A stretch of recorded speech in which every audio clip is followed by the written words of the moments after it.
You may. Mr. Mayor, I'm going to thank you for the recognition here. I want to be recognized for the mere point that I want to ensure that I give greater attention, focus, and consideration to all of the agenda items for the remainder of this term. So therefore, I am going to object to any item on the consent agenda tonight. And further, I'm going to object to the placement of any item, Ms. Brewer, on the consent agenda for the remainder of this term. So I want to call them up, want to give great attention, focus, and consideration to every item come before this board. Thank you, Mr. Mayor. All right. You have before you a copy of the modified written agenda. Are there any proposed revisions to the agenda as written? Any proposed revisions? Now, Alderman Perkins, for clarification, do you want everything that has been placed on consent tonight removed from the consent agenda? For tonight and every meeting for the rest of this term. Okay, so if you will make note in your agendas, everything that was previously placed on the consent agenda is now an open agenda item. Give me a second.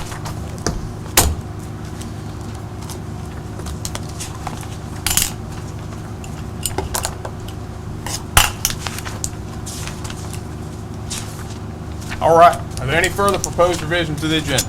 Any further proposed revisions to the agenda? I'd like to remove all the minutes from the agenda. All right. Proposed revision from Alderman Dumas is to remove all 3 sets of minutes from the agenda this evening. Is there any objection to that proposed revision? Any objection? Any objection? Any objection? Saying none. Items 4A, B, and C have all been removed from the agenda. Do we have any further proposed revisions to the agenda? Alderman Parker. Yeah, I got it. I lost it. Hang on.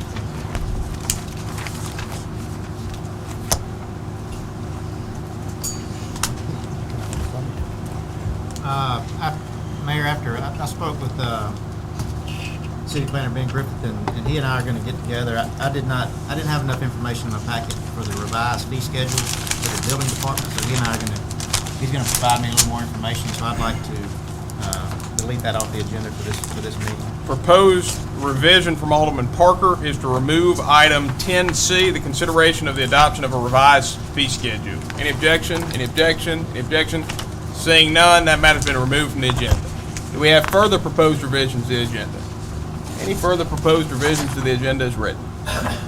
Any further proposed revisions? Seeing none, a motion to approve the agenda as revised is in order. So moved. Motion has been made by Alderman Corey to approve the agenda as revised. Do I hear a second? Second. Motion has been seconded by Alderman Parker. All those in favor, please signify by saying aye. Aye. All those opposed, please signify by saying nay. Measure clearly passes. You now have, well, you do not have before you the consideration of the consent agenda because there is no consent agenda. That will take us to comments by the mayor and members of the board. I do have one comment this evening that I did not place on the agenda, and that is a reminder to everybody that this Saturday, June 9th, at 9 o'clock, we will be holding a grant celebration ceremony at the Starkville Community Market for all of the grant recipients of the Healthy Hometown program.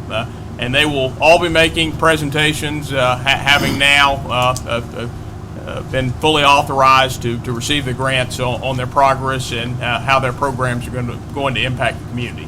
So I would invite everybody to come out, enjoy the market, and hear what's going on the Healthy Hometown front. And we have one scheduled comment from the board tonight. That is the presentation of our Employee of the Month by Alderman Corey. Right.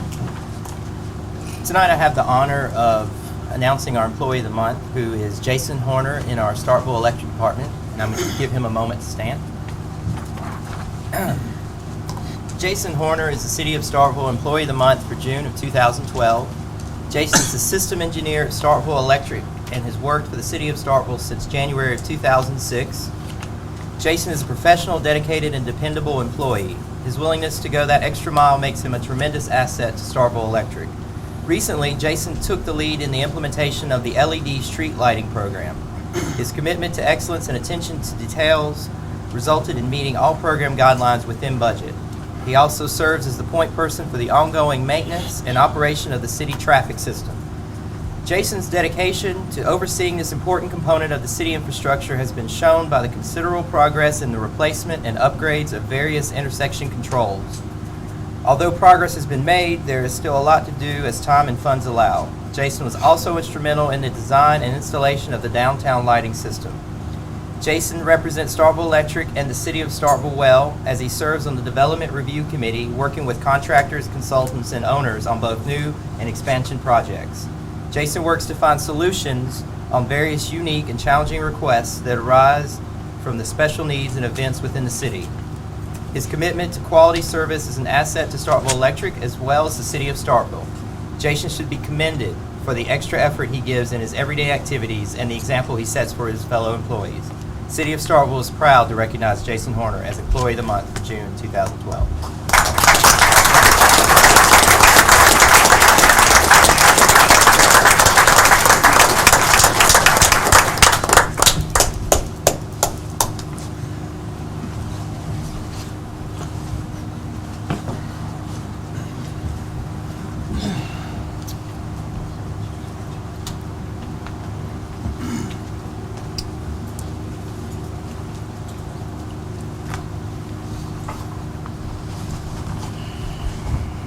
That will conclude our scheduled comments by the mayor and board tonight. Do we have comments from the board? Alderman Ball. All right. Good evening, Mayor and Board. I got a few things I want to say. When we first were elected in, when we all first elected, and I looked at this board and I looked at all of us. We came from various different backgrounds. I thought that we were going to be a strong board that what we was really elected from other people's father peoples and body peoples. And as I keep looking over, looking at the decisions that we're making, the orders that we're making, it doesn't reflect. Even the hiring process, it doesn't reflect with the makeup of the community. The salaries, it don't make up with the whole city the way the city are hired. It doesn't reflect to that. And we the reason for all this. And I said that because you allowed us to go out and approved us to go apply for a community block grant, which we did. You approved it. And after we goes out and apply for the community block grant, we come back and vote. You let $50,000 denying us for just applying for the application.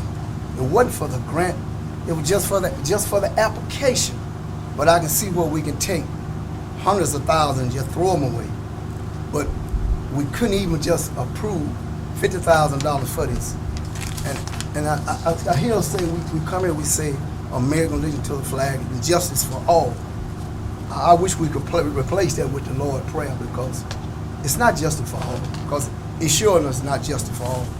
And there's a couple of things I ran upon, and God is just and calls upon all men and women to be just and to work toward establishing a society that reveals injustice. Justice is not being served. And then Martin Luther King says something over 40-some years ago: injustice anywhere is a threat to justice everywhere. Whatever affects one directly affects all indirectly. I mean, what we're doing up here, it hurting. It hurting. You can't see where it hurting. I mean, but we can take money to do everything. Right now, we sitting up here now looking at $8 million. You want $8 million now to go to a municipal complex again. But we couldn't even approve $50,000 for Carver Drive. I mean, not only that, just over and over, we constantly doing these things.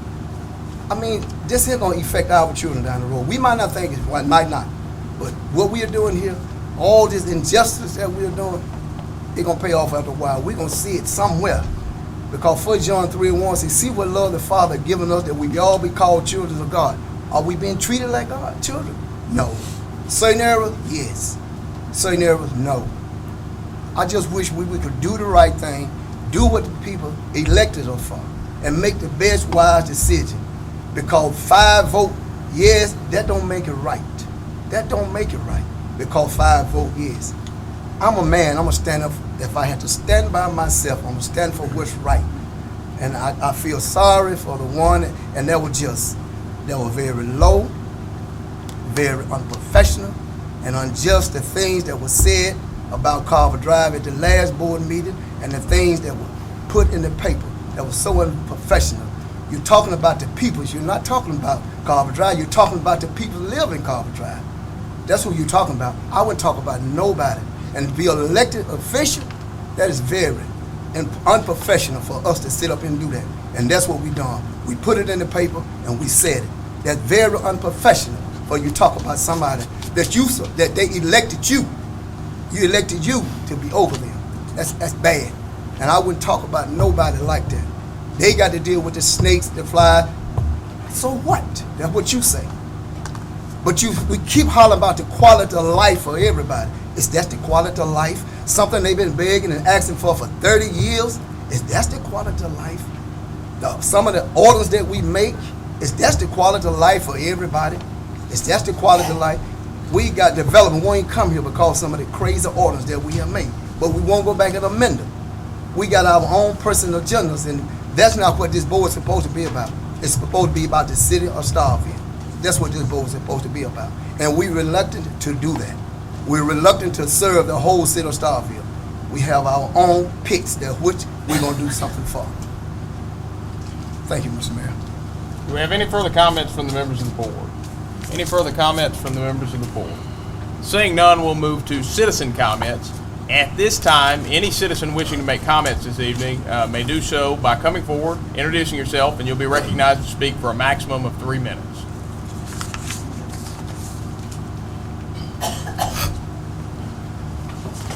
Greeting to the mayor and board. My name is Al Chung, Ward 7. I want to recognize Vice Mayor Citron and Alderman Bone. Thank you.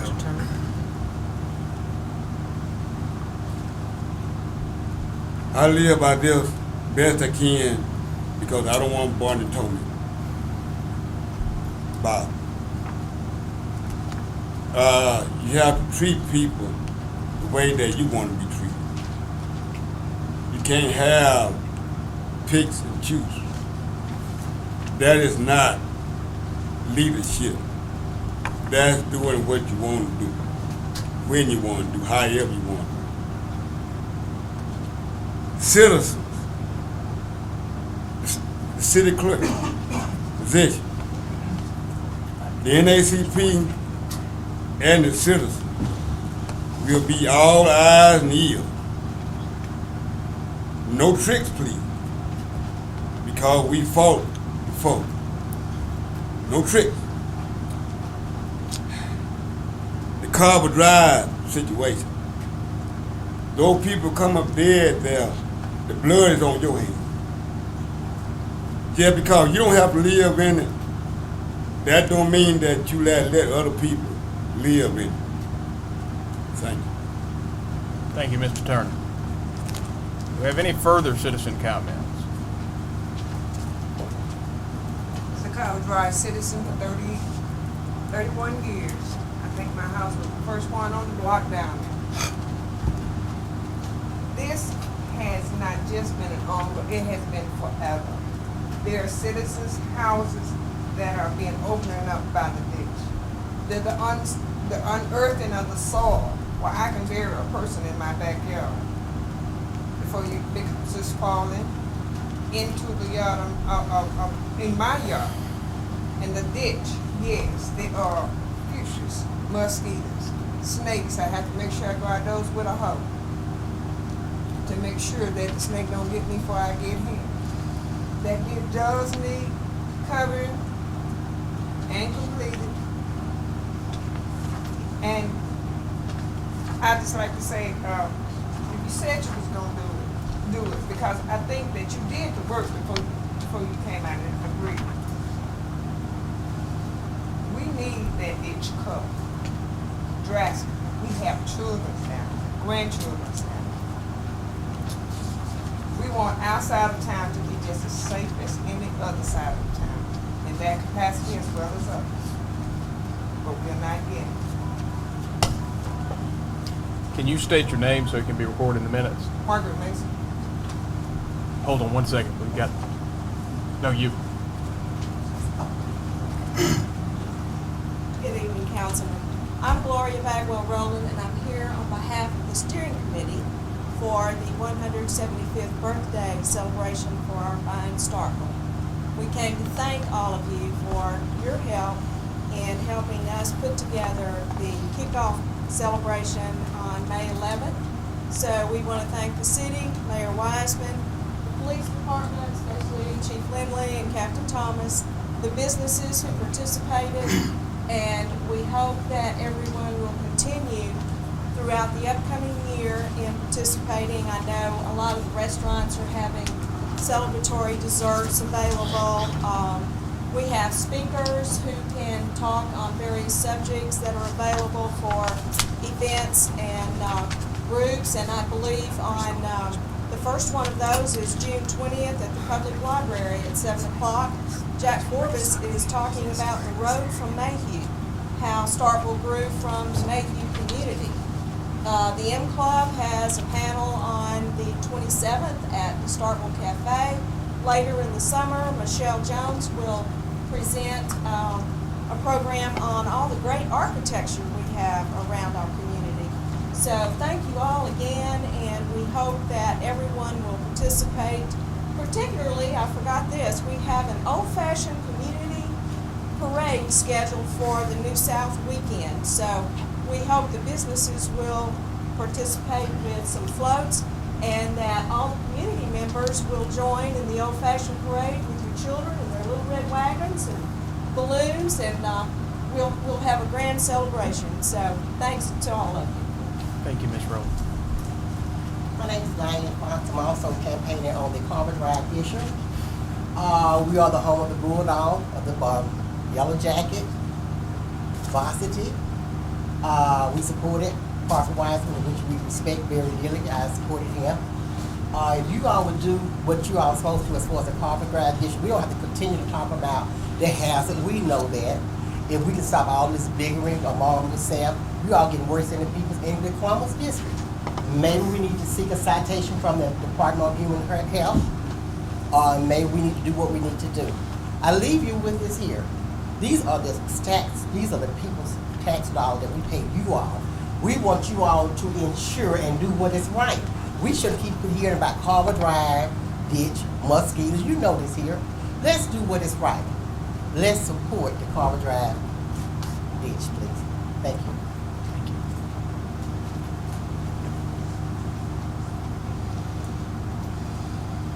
My name is Nancy Walsh. I live in Ward 3.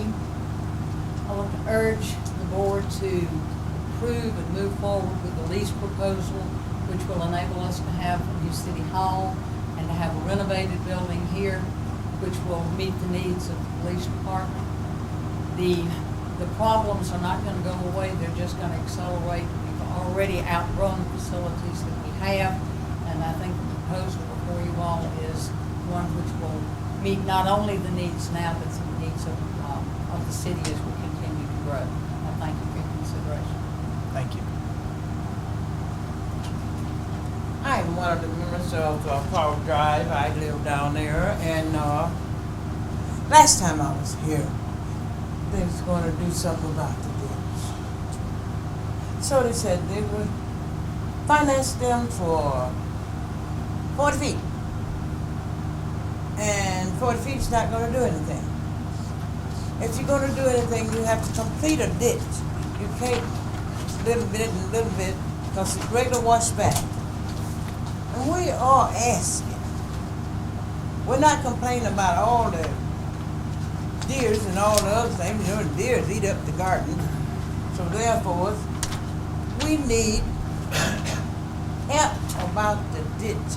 And if the ditch wasn't there open for the deer to run through the water, they wouldn't be down there. So we need help. Although we are getting put aside. And every time we ask for help about it, the money runs out. It's not enough to fix that. It's filthy. Number one, it's filthy. And it needs closing up. As long as we got filth, it don't go one place. It keeps spreading. It's keep going different places. So therefore, we are begging more or less for that ditch to be closed. Thank you. Thank you, Ms. McGowan. Good evening. My name is Louise Williams. I'm one of the newer members that moved to Carver Drive. My main concern is about the children. We have small kids from 1 to 13, 15. They're snakes, sure. But we're asking y'all to take care of this. If the ditch is not back there, we don't have to worry about kids running around because they play in the backyard. We don't have enough yard in the front for the kids to play. And either way, if they play in the front, they're going to get ran over by cars, by bouncing balls out the street. If they play on the back, we got to worry about them falling into the ditch. And the thing is, it's not like we are not paying tax dollars. It's not like we hadn't been asking and pleading with y'all to do something about it. I'm a new member. I have so much garbage in my backyard when I moved there. I couldn't even get the garbage trucks to come in and move it without getting permission. And I mean, my yard was a filthy mess. And I had to take 45 to 50 bags of garbage and drag it to the road in order to get my yard clean enough to live on. And now that it's clean, the water comes in when it rains, comes straight down in my backyard, and I just have a pool in my yard. And that's just infected. Then our commodes, every time it rains, our water meters and everything get filled with water. Everybody in the commode is bubbling, and then you get brown water everywhere. You got to boil your water before you can drink it. That's a hazard. And all we're asking is this problem to be solved, that's all. Thank you. Thank you, Ms. Williams. Ms. Mason. Good evening. My name is Brenda McCoy, and I'm also a resident of Carver Drive. And I guess I want to speak on behalf of part of the ditch has been covered, but it's not totally covered. And I really thought the problem was fixed, but after we had a flood back here, I think it was last year, maybe the first beginning of this year, the water actually came up to my doorstep, and I was so scared that it was going to come into my house. Not only that, I saw a few snakes, and there are mosquitoes that's all over the place. But I just really want you all to reconsider covering the entire ditch, because, and also looking at the part that you did cover, because you have grass that grows pretty tall back there. So there's no telling what's back there. I just don't want a big moccasin or something to come into my yard. So just reconsider that. Thank you.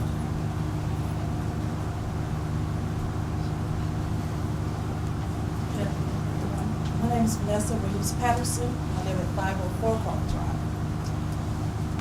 My yard is a mess because where my line ends in the back is just tall grass all over. I lost 3 of my grandkids due to injustice, I call it. I do not want, I've been blessed to have custody of 2 more of my grandkids. I do not want to lose one of them because of a snake.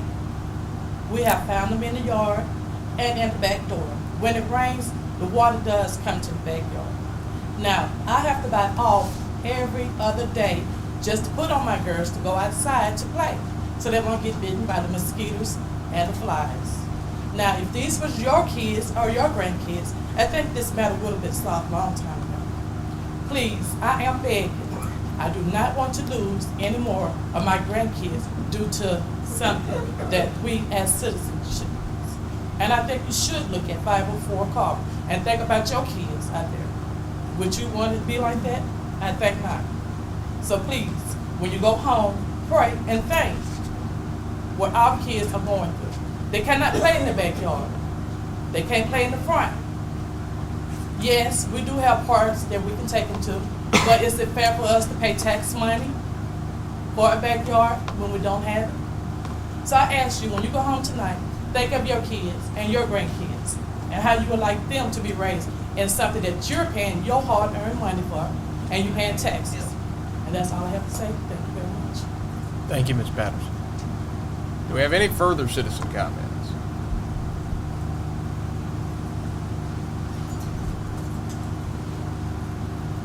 Good afternoon, good evening, Mayor, Board of Alderman. My name is Chris Taylor, and I requested last year, year before last, that since you all appoint the school board, that you request that date be changed. You've been here for 3.5 years, and I'm just curious to understand, to know how many of you all have been to a school board meeting. Tonight, we got a new superintendent coming in. We're gonna have a new assistant superintendent. I say again, your dates are mandated by the state, but theirs are not. You appoint 4 of the 5. All you gotta do is tell them to change the date so that you can attend to see what's going on in Starkville Public School District. Number 2, we talking about money and budget. Well, at the last board meeting, one of the aldermen said that he would not chair. Out of the other 6, did not stand up to say I would chair the budget and finance committee, which is important. That's money. Mr. Vaughn spoke about millions of dollars. Who in charge of that right now? Just think about it. And the last, I want to thank the city for destroying the pool. You know, they're doing a darn good job, the street department or whoever doing it. The only thing I want to request that if they hurry up and get that eyesore on out the way, you know, speed up a little more so that we can get started building our splash pad. But they're doing a darn good job. Thank you. Thank you, Mr. Taylor. Do we have any further citizen comments?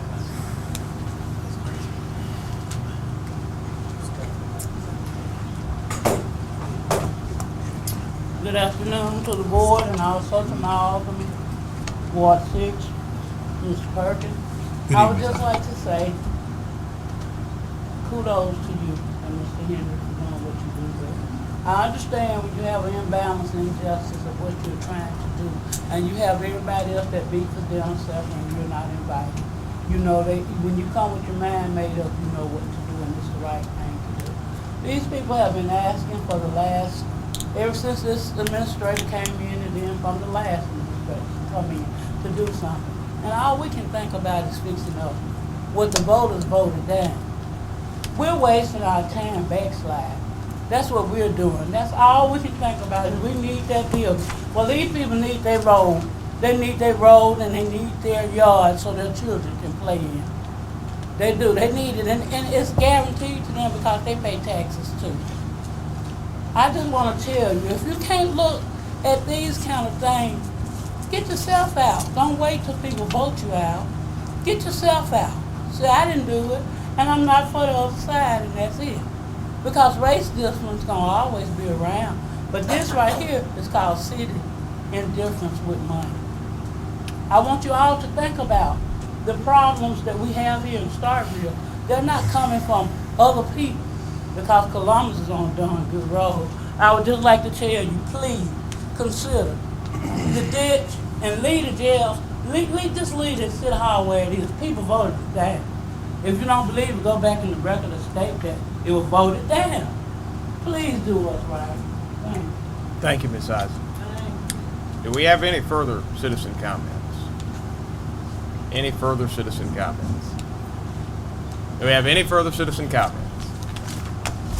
Any further citizen comments? Seeing none, we'll move to public appearances, and we have one public appearance scheduled this evening, and that is by Dr. Charles Scarborough. Now, Dr. Scarborough, you will have a maximum of 10 minutes to make your presentation, and when you have completed it, I would ask that you remain seated for any questions or comments from the members of the board.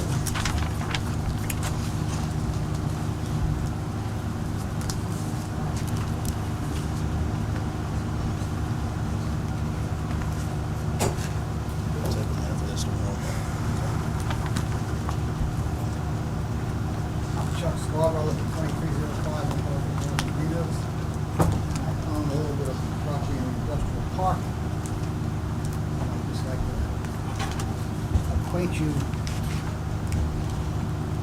with some of the what's it called?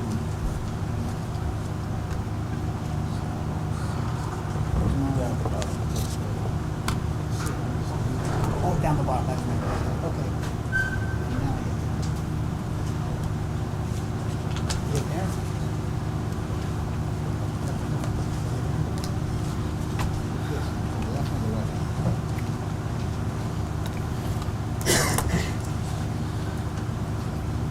of all, this is the Wellborn map from 1909. The Sportsplex is located in Section 9, County 18 North, Range 14 East. That's that section right there, right there. It's located in the east part of that section. Now this creek that comes down here is called Glen Creek. And it's been dug out to be a ditch. It's a major drainage ditch in the city of Starkville. And the ditch is big enough to easily swallow up a huge tractor. So between the Sportsplex is here, and I'm over here. I'm over here. And the Sportsplex is here. The Sportsplex would be east of Glen Creek, and I'd be west of Glen Creek. So that is a barrier between me and the Sportsplex, between my property and the Sportsplex.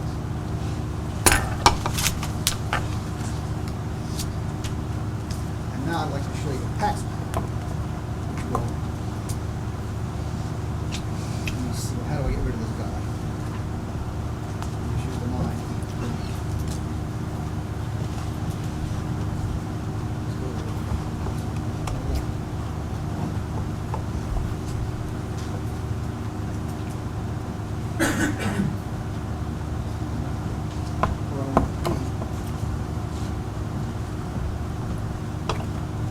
How do I move from left to right here?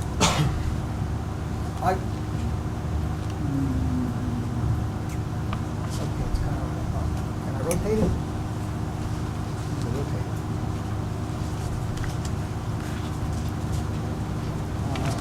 This is mine right here. I'll rotate it around this way.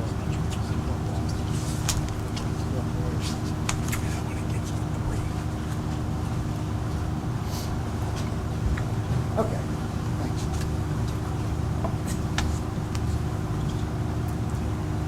That is Industrial Park Road right there. And this is Lynn Lane right here. And this is Sproul Industrial Road right there. So I have this piece of property in here. And the ditch, Glen Creek, is that black line down there. So that's a physical barrier between the Sportsplex and myself. Also, there's a strip of land that the city of Starkville owns for one of its main sewage lines to the west of that ditch, which is over here. And then, going further west, is Sproul Industrial Road. So that's how far I am from the Sportsplex. So, I'm just saying there's a good physical barrier that separates me from the Sportsplex. And lastly,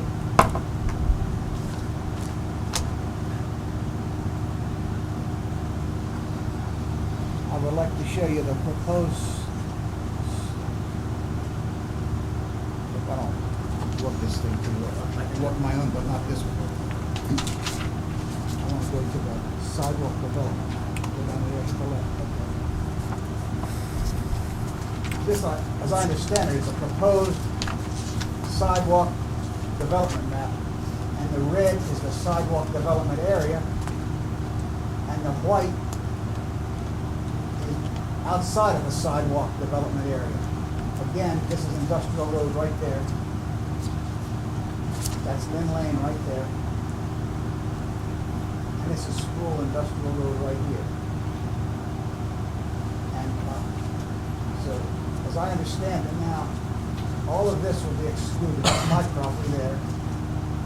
That's Clayton Richardson's property there. And that's some of my property over here.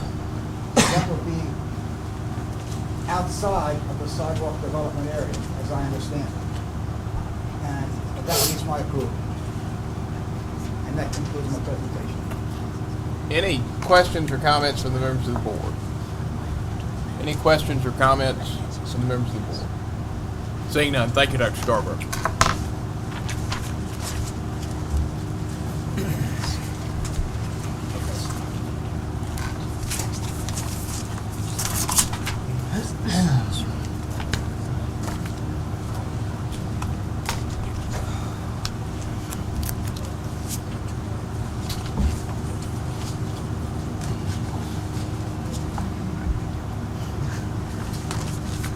right, we'll now move to public hearings, and we have 3 public hearings scheduled tonight. The first is the third public hearing on the amendment to the sidewalk ordinance.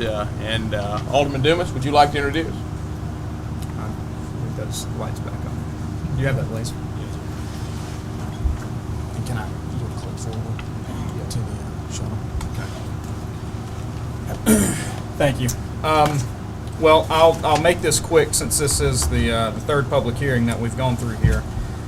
In your packet, agenda item 8.A, you do have the third public hearing that has the ordinance with the proposed language double-lined or single line for others. If you remember, one of the points of confusion in the last meeting was on page 6 of 9 in section 4.8, where that language reads, should development occur anywhere in the following area, such development is exempted from the requirement of constructing any sidewalk. The Starkville Industrial Park, defined for this purpose as property west of Industrial Park Road, including Miley Road, Airport Road, and Pollard Road. There was some issue there that really, if you look back goes back all the way back into April with some language that was proposed and some of the ideas proposed by Alderman Perkins and looking at exempting the industrial park area. So that language has been cleaned up for you in this ordinance. So just to quickly go back over this. This is the sidewalk development area. The basis of the ordinance itself remains the same as far as triggers and others, with the simple idea that if you're within the area shaded, then you have to build sidewalks. If you're outside of that area, you do not have to build sidewalks. And to go back over some of the rational basis for this, it was done both from a public health, safety, and welfare standpoint, and that really tied back into the shuttle system grant that we've prepared, the 5311 MDOT grant, that both dealt with public safety, welfare, and economic development. And these are the routes for the shuttle system. And so you can see the community shuttle system that goes through town, up 389, across Hospital Road, down Reed Road, over Highway 82, down Stark Road to Walmart, 182, or Highway 12, Industrial Park Road, then over Lynn Lane. And the main hub for this is the Sportsplex. And Dr. Scarborough was talking about this a few minutes ago. The basis for this grant was to connect areas in the community of moderate density, high density, to connect landmarks and destinations across the community, both within retail sectors, within public service sectors.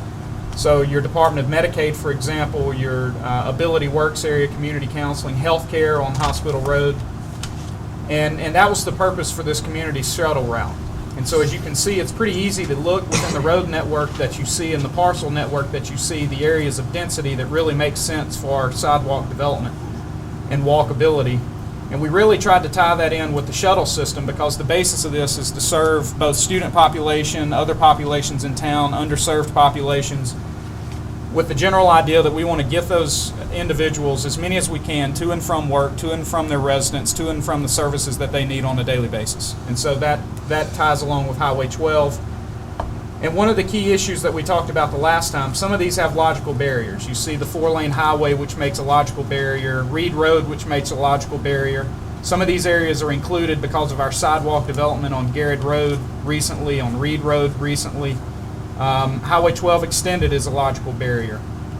And then when you begin to look in this area, you see that we've extended this to Emerson because of the need for sidewalk development areas into our school systems. But then the biggest question of concern is this area here and how we define this area. And so the logic here was, first and foremost, we do want to provide services for those areas in our shuttle system. And so the community service route obviously leaves the Sportsplex and goes to Highway 12 and other areas. Ability Works is in this area. And the biggest issue with including this was the fact that the Medicaid office is south of Lynn Lane. And so obviously that's a primary objective for us in being able to get individuals that are served by this shuttle system to and from the Medicaid office. There's not room at that office for the shuttle system to go in and out. And so we included that in this sidewalk development area as the only piece of what's called and deemed the industrial park for the service, and the fact that we want individuals to be able to walk to the Medicaid office if need be.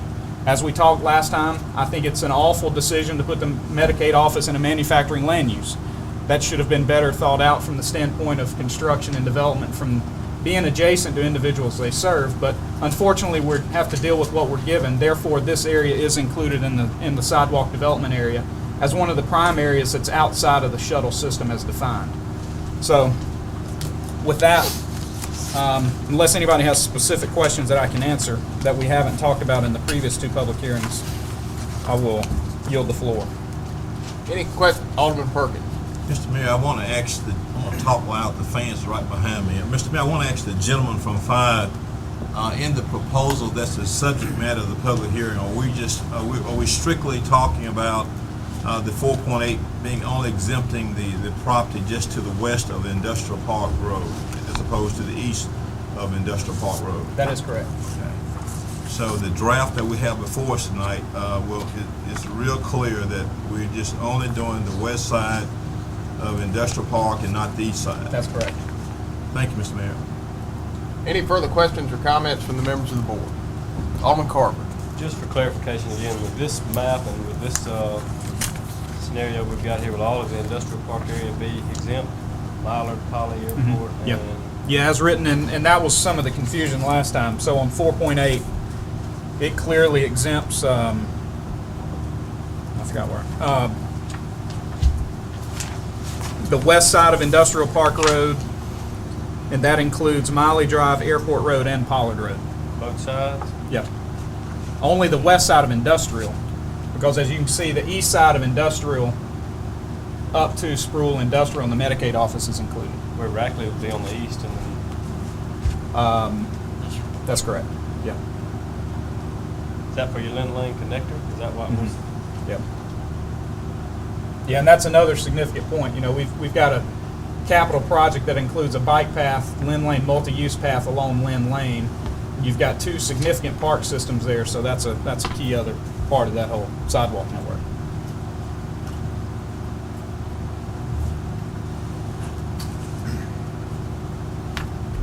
Alderman Carver, do you yield? Any further questions or comments from the members of the board? Any further questions or comments from the members of the board? Any further questions or comments?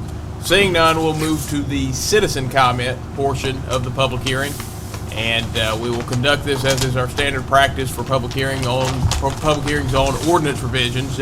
We will hear for a maximum of 3 minutes, alternating from speakers for and speakers against the proposed ordinance change. We will go through that process until either each side has spoken for a total of 15 minutes or until no one else wishes to speak. At this time, do we have anyone wishing to speak in favor of the proposed sidewalk ordinance amendment? Anyone wishing to speak in favor? Anyone wishing to speak against the proposed sidewalk ordinance amendment?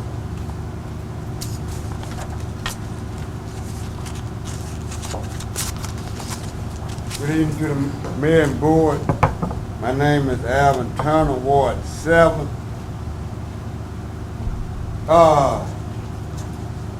I'm the only African American on the sidewalk board, but we appreciate from the service stations back up 25 of the Pine Trailer Park. We appreciate that respect. People don't have to be walking in the road. But now we would appreciate from the store down to Sand Trailer Park. It's hard toting groceries from the store to those areas in the road. Thank you. Thank you, Mr. Turner. Do we have anyone now wishing to speak in favor of the proposed ordinance amendment? Anyone wishing to speak in favor? Anyone now wishing to speak against the proposed ordinance amendment? Anyone wishing to speak against?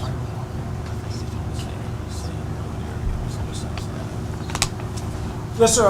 My name's Chris Taylor, and I'm against it because I don't see where someone would ride that bus to the Medicaid office. They just might fun. Thank you, Mr. Taylor. Anyone now wishing to speak in favor of the proposed sidewalk ordinance amendment? Anyone wishing to speak in favor? Anyone now wishing to speak against the proposed sidewalk ordinance amendment? Anyone wishing to speak against the proposed sidewalk ordinance amendment? Anyone wishing to speak for, against, or indifferent to the proposed sidewalk ordinance amendment? Anyone wishing to speak on the sidewalk ordinance amendment? Anyone wishing to speak? Seeing no one, that will conclude the public comment portion of the public hearing. We'll offer an opportunity for final comments from the members of the board. Do we have any final comments prior to concluding the public hearing by the members of the board? Any comments? Seeing none, that will now conclude the third public hearing on the amendment to the sidewalk ordinance. The next matter on the agenda is the second public hearing on repealing the 2003 ICC Code and the 2002 National Electric Code and replacing them with the 2012 ICC Code and the 2011 National Electric Code. This has been, updating our building code has been mandated by the Fire Ratings Bureau. The 2012 building code just came out. This code comes out every 3 years. Since we are currently on the 2003 code, that put us 3 versions of this code behind. The Fire Ratings Bureau mandates that you be no more than 2 versions behind. So seeing this coming a year and a half ago, we established a task force that has worked through the process of determining what the best course for adoption on this document would be for Starkville. And this is a very important decision. This is a massive document. These 2 documents together, the building code and the electric code, are the documents that effectively determine how structures are built in the city of Starkville. That task force, after reviewing it exhaustively, decided that we would be best off moving to the 2012 ICC code, which is paired with the 2011 NEC code. But one thing that task force did not like is the fact that the 2012 ICC code requires sprinkling of all single-family residential units. The feeling being that we already have an adequate sprinkler ordinance which requires sprinklering in multifamily units and large single-family units. Task force opted to recommend that our current sprinkler ordinance set the sprinkler standard rather than the 2012 ICC standard. So those documents, the 2012 ICC code with our sprinkler ordinance replacing their sprinkler standard, and the 2011 NEC code are the documents that you have before you tonight. Are there any questions or comments from the members of the board? Any questions or comments from the members of the board? Seeing none, we'll now move to the public hearing, or we'll move to the public comment portion of the public hearing, and I will spare you of my cumbersome explanation. We will conduct this public hearing in the same manner that we just conducted the last one. Is there anyone wishing to speak in favor of the proposed repeal and replace of the ordinance? Anyone wishing to speak in favor? Anyone wishing to speak against the proposed repealing and replacing of the ordinance? Anyone wishing to speak against? Anyone wishing to speak for, against, or indifferent to the proposed repealing and replacing of the ordinance? Anyone wishing to speak? Seeing no one, that will conclude the public comment portion of the public hearing, and I'll offer the members of the board an opportunity to make final comments. Are there any comments by the members of the board? Seeing none, that will conclude our second public hearing on the repealing and the replacing of the building code and electric code ordinance. And that will take us to our second public hearing on the redistricting plan. And I will spare you all of my voice entirely for this public hearing. I'm going to turn the floor over to our consultants from Golden Triangle Planning and Development District, Toby Sanford.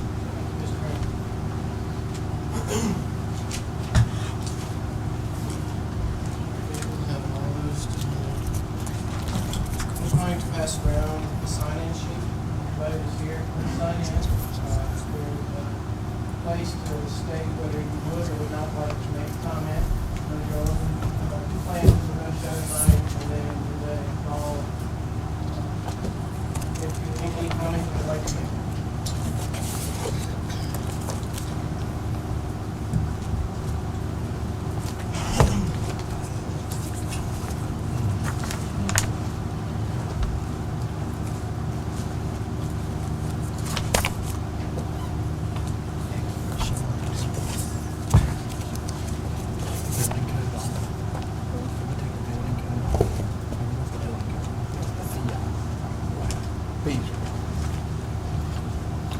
Bear with me just a second. I'll be.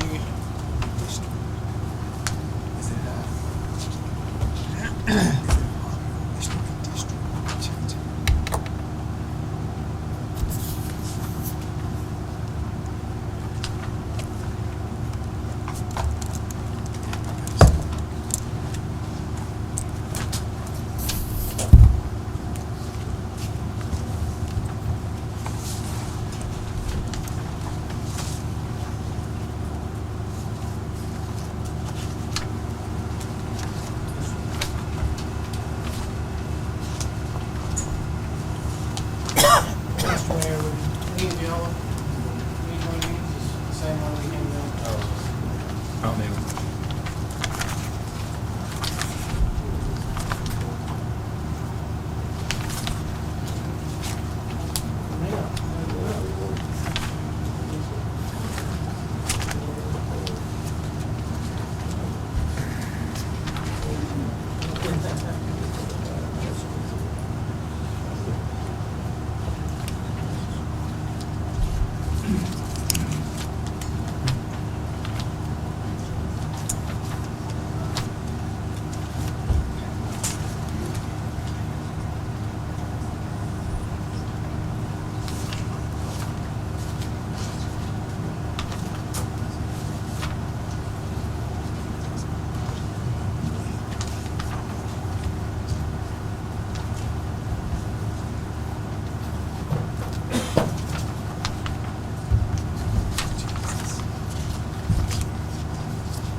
We're going to go through a quick PowerPoint just to explain.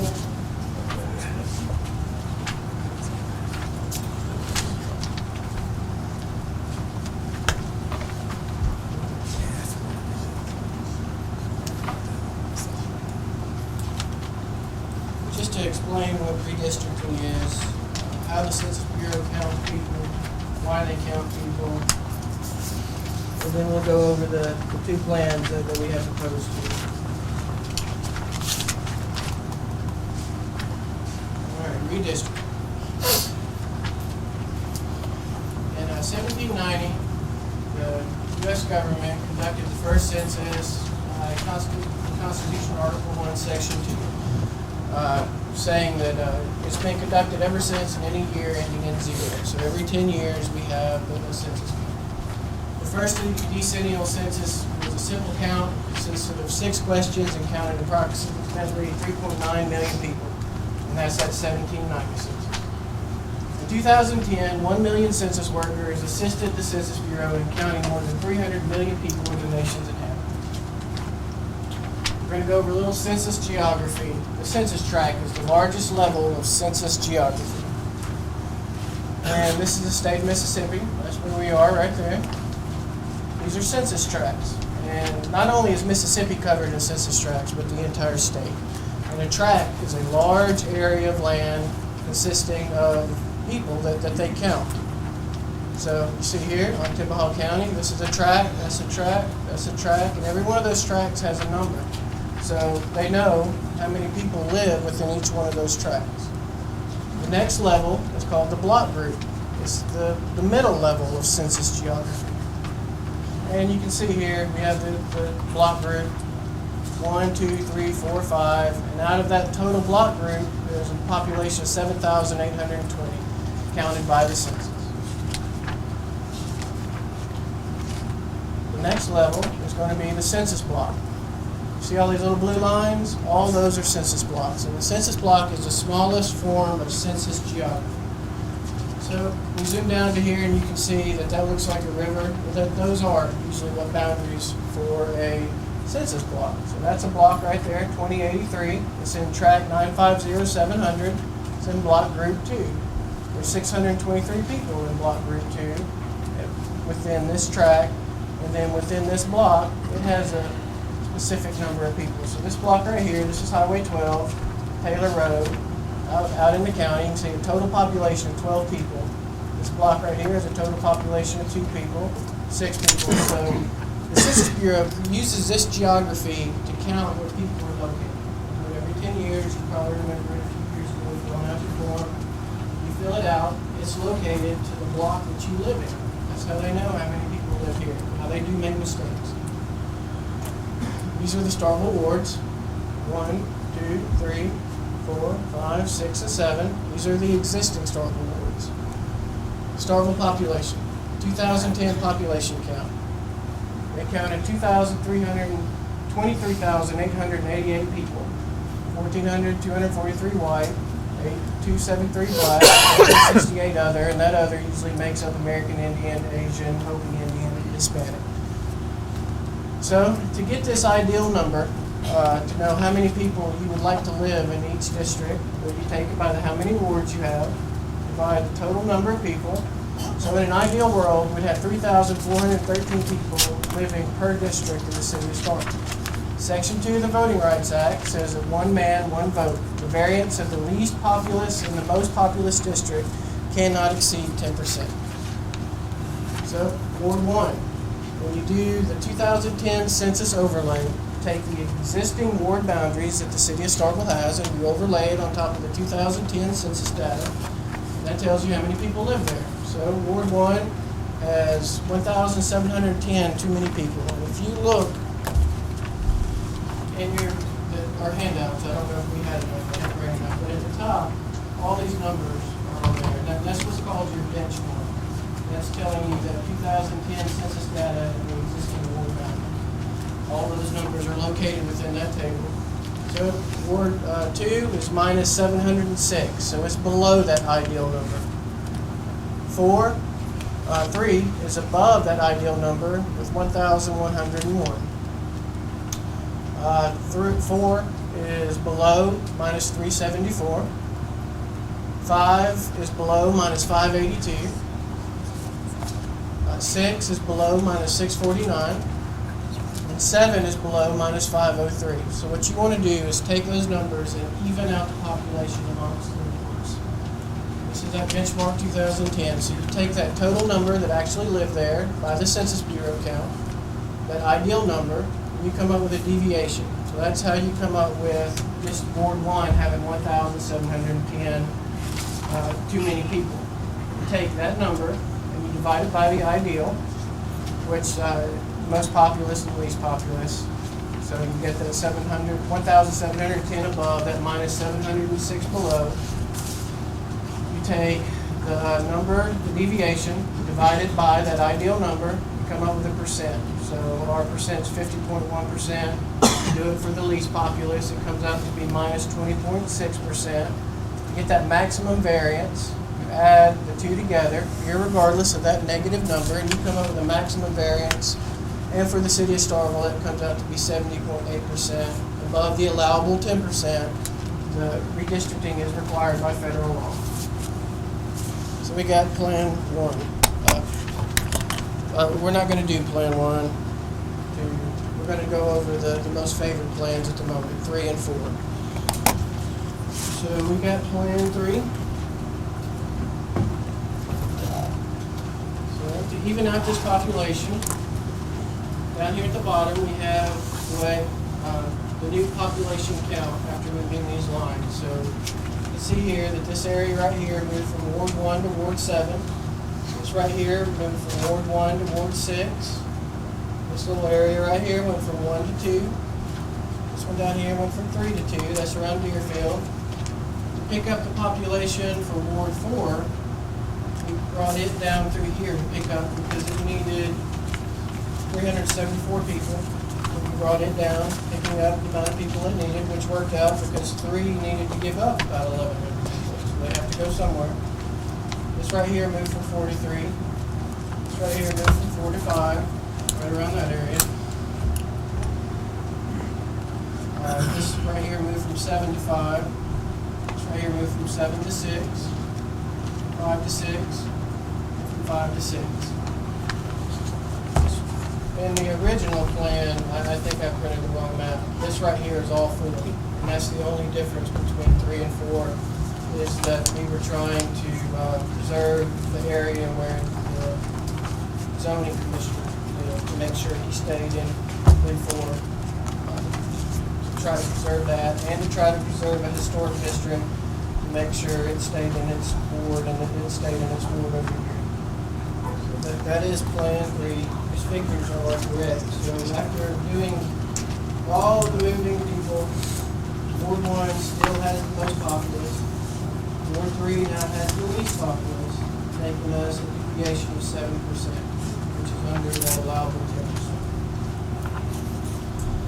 And in Plan 4, which you pretty much just seen Plan 4, everything was exactly the same between 3 and 4, except for this area right here and this area right through here. We try to preserve the Greensboro Historic District to make sure it's in one district. The Nash Street District is all within 4 like it was previously. The Commissioner is still within 4, and we got it down to 8.59%. Which one of these two plans is you're least likely to get questioned by the Department of Justice, or which one is the closest in variance? 3 and 4 probably both pass. Is one better than the other, in your opinion? I think you may. Alden. Mr. Sanford, you came up with plan number 4 as a result of an inquiry from the board to try to keep the historic district together, but it is correct that Plan 4 has the greatest black voting age percentage. It increases to a higher number for Ward 7. That's right. In creating 4 from 3, we were able to increase the minority percentage in 7. And secondly, the plan also, Plan 4, it keeps the historic districts intact as best as possible. That's right, as best as possible, and it does keep the zoning commissioner in his district. Thank you, Mr. Mayor. So, as far as answering your question, either one is as good as the other as far as they're concerned. They want to make sure that we treat the minorities fairly, that we abide by all regulations, the criteria that the board adopted. In your packet, which y'all may not, this is just a change between the 2010 census and the 2000 census. The city of Starkville gained about 2,000 people. Every other city and county in this area lost about 1,000. Last time we had a question about one particular area that the Census Bureau had miscounted, and that was this block right here. Between 4 and 30. They have 0 population in this block 2004, and they have 98 people in this block right here. We printed off what the Census Bureau shows, and that's exactly how they have it. They show 0 population in block 2004, 98 people in 2005, and it was most likely miscounted. After speaking with the Census Bureau, up until July 2013, you can make changes to this information or inquire and try to get things like this fixed. What they also said is there a way to make both blocks be in the same ward. And that is the easiest fix without having to go through all the changes. So that's what we did. Is that we moved these people, these 98 people that were supposed to be counted here, that we have counted in that ward. We just moved that block into it. 0 population, and then that actually fixes the problem. What ward is that? What on 98 people's? Sir? What ward those 98 people's? This is 3 and this is 4. So that fixed the problem with the miscount by the Census Bureau. I spoke with Cliff Holly. He's a director of the Center for Population Study, and he says he runs into this kind of error all the time. He's doing the redistricting for the city of Oxford, and they miscounted some people around the school, just like this right here. So he said that's the easiest way to take care of it as well, is to try to make sure the block that's there is moved into the ward that it needs to be in. Did everybody sign in?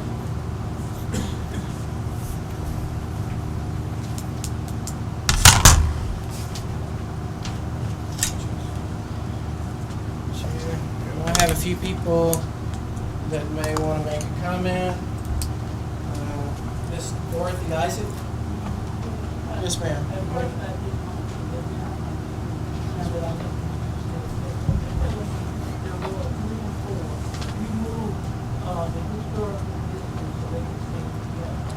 Two of them, I was able to. They would all be in the same ward. Yes, ma'am. We tried to accommodate that each historic district stay within the ward that it was part of. The only one that I was unable to do was the Overstreet Historic District, and that's because it is so large and covers so many wards, and it wasn't that way 10 years ago either. So, of the historic districts, right offhand, I don't know, but I can find out.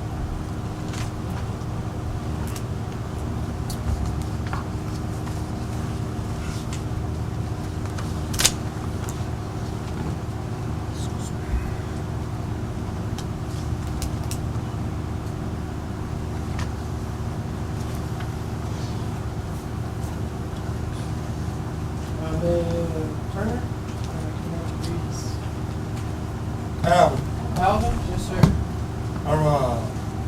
I'm still in Ward 7, Yes, sir, I believe so. and my voting precinct is National Guard Army. Yes, sir, the voting places are not going to change. His voting precinct is not the National Guard. Mr. Evans, but Ward 7 votes at the Octavia Hall County Circuit Court Annex building, where you have always voted. In other words, the municipal, may I speak, Mr. Mayor? You may. The municipal polling places are different from the regular polling places. Ward 1 votes at the National Guard. Ward 2 and Ward 3 vote at the Sportsplex. Ward 4 votes in this room right here. Ward 5 votes at Fire Station number 3 on Highway 389. Ward 6 votes at the Mount Pelion Church at 840 North Jackson Street. And Ward 7 votes in the lobby in the Circuit Court building right down under the hill from the County School Board office. That's when we deal with city issues. Yes, sir.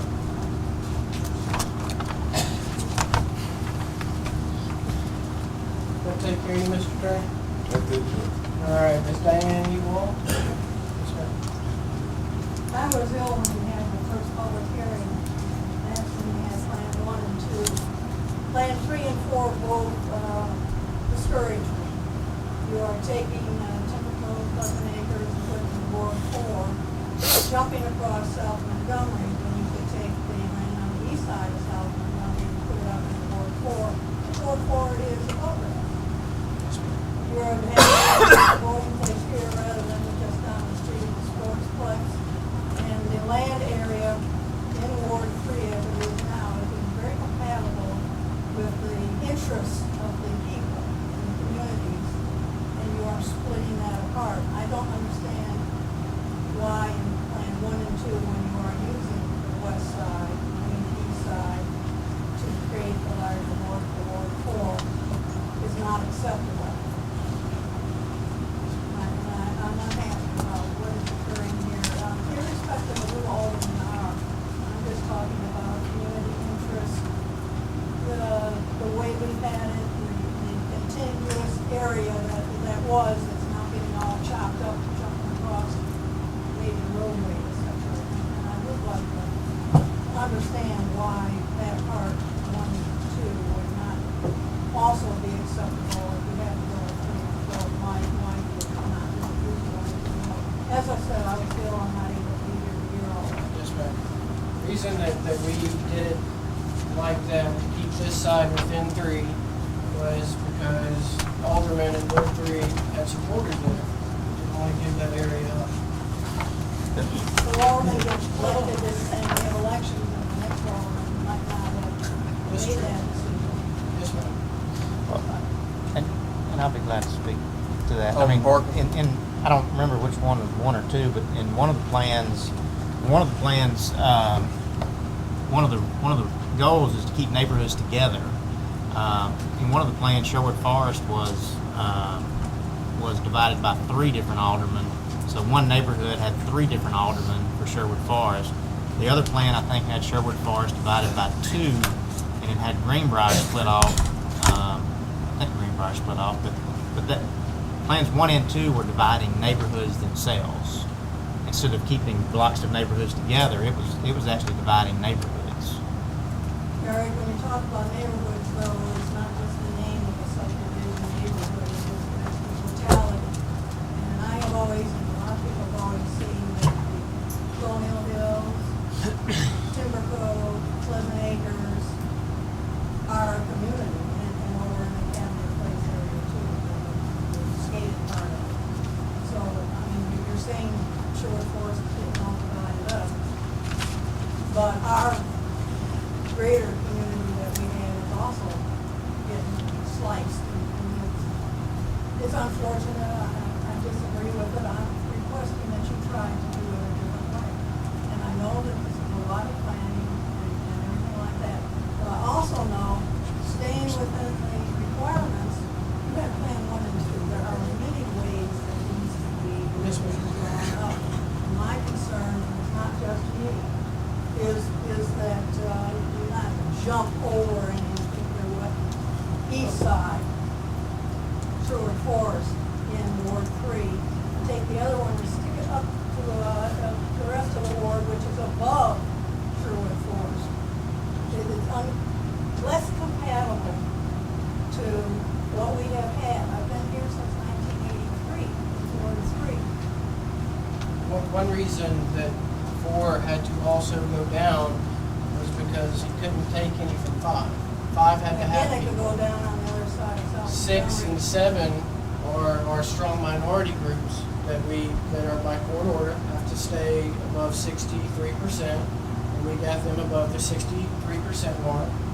So they can't be messed with. You can't take anything away without altering that percentage. So there's only one place for it to go, is to go down. Yeah, on the east side or the west side. But that's all splitting hairs about which way you would want to go. We can look at that, and I do believe Plan 1 did that, but that's not a favorable plan. We will look at it. Who was saying it's favorable, not favorable, as I said, I wasn't here right now. Yes, ma'am. Population that you were asking about?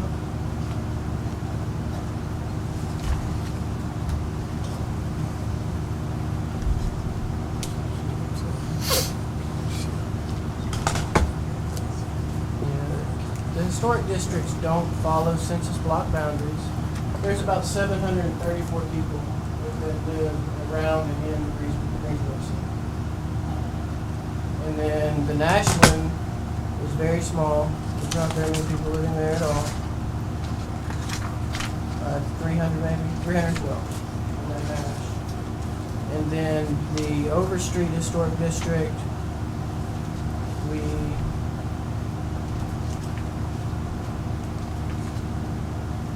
weren't able to move into one district just because of how many people just reside in that area. And the way the lines are drawn, that's 576 people. Trying to move that area into one ward, it would completely redraw every line for everything. Yeah, yes, ma'am. Does anybody have any more comments they would like to make?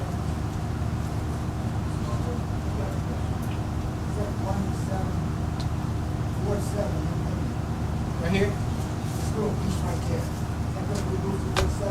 Yes, sir. But it's not connected to Ward 7. It is now. No. I mean, you can't walk from that to the rest of Ward 7. That doesn't make your boundaries as far as being able to walk. That's what I mean by connected. Apologies. That's what I mean by connected. It has a dividing line right here, Highway 25. So you could walk across 25 from the city. Okay, the dividing line is to the east boundary is on 25. That's right. And then to keep this historic district in one ward, we had to move a few of these that were originally moved in Plan 3 back to Ward 1. But in that, it did increase the minority percentage for Ward 7. That's not splitting Reno's here. No, sir, Reno's is ready. Yes, ma'am.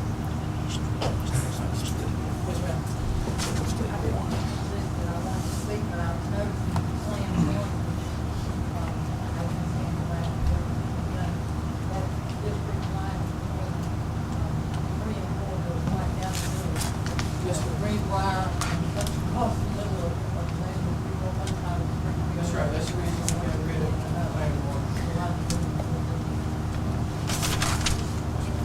And a lot of this has to revolve around people, where people live. You can't, the way these blocks are created, you have to take the entire block. And if that block has 500 people in it, you want to move it to another district, all 500 of those people have to move it. So it does kind of create clusters. We're trying to put all of this put together, stay under Section 2 of the Voting Rights Act and Section 5 of the Voting Rights Act. And stay connected. All districts have to be contiguous. You can't district out the board member that lives there and all of those things. There's a whole list of criteria that you have to go through before you even start a district. Right here? Contiguous is what it's. That means I can draw a boundary all the way around 7. There is no point 7 up here that's not connected to 7. Can I walk from one to the other? From one part, but Can I walk? from 7 to up here? I guess you could. No, and stay in 7. And stay in 7. Walk across the boundary. I mean, these lines are boundary lines. That road's a boundary road, so you can walk on the right Can hand I side. stay in 7? I believe so. I don't mean on the boundary. I mean on the interior 7. Can I walk from the interior 7 to the interior 7? I believe so. And stay inside of 7? Could you do it in 6 or 5 or 3? How do you walk from here to here and stay inside of 7? That's right. And that is What's your not- path? What you're talking about is not part of the Department of Justice's criteria in being contiguous. It just has to be, you can't have an island up here that's still part of 7 that's not connected to 7. And if I were to move this whole area right here into District 7, they don't touch. If I wanted to move that into 7, I have to have a direct connection to 7.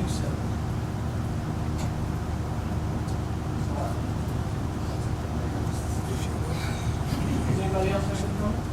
They'd like to make, or?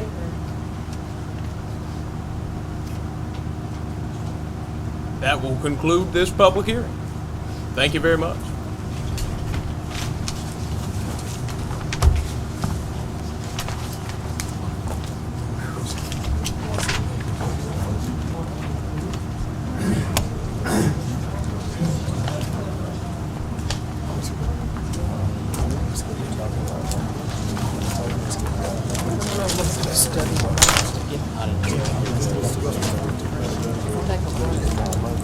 I was thinking about it, but I was thinking we'd get through this next one. I think it's 4. You got a reason you need to?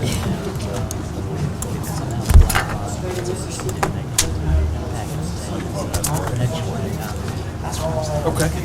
Thank you. Okay. Without objection, I'm going to move us into a brief recess. Any objection? Any objection? Any objection? Seeing none, stand in brief recess.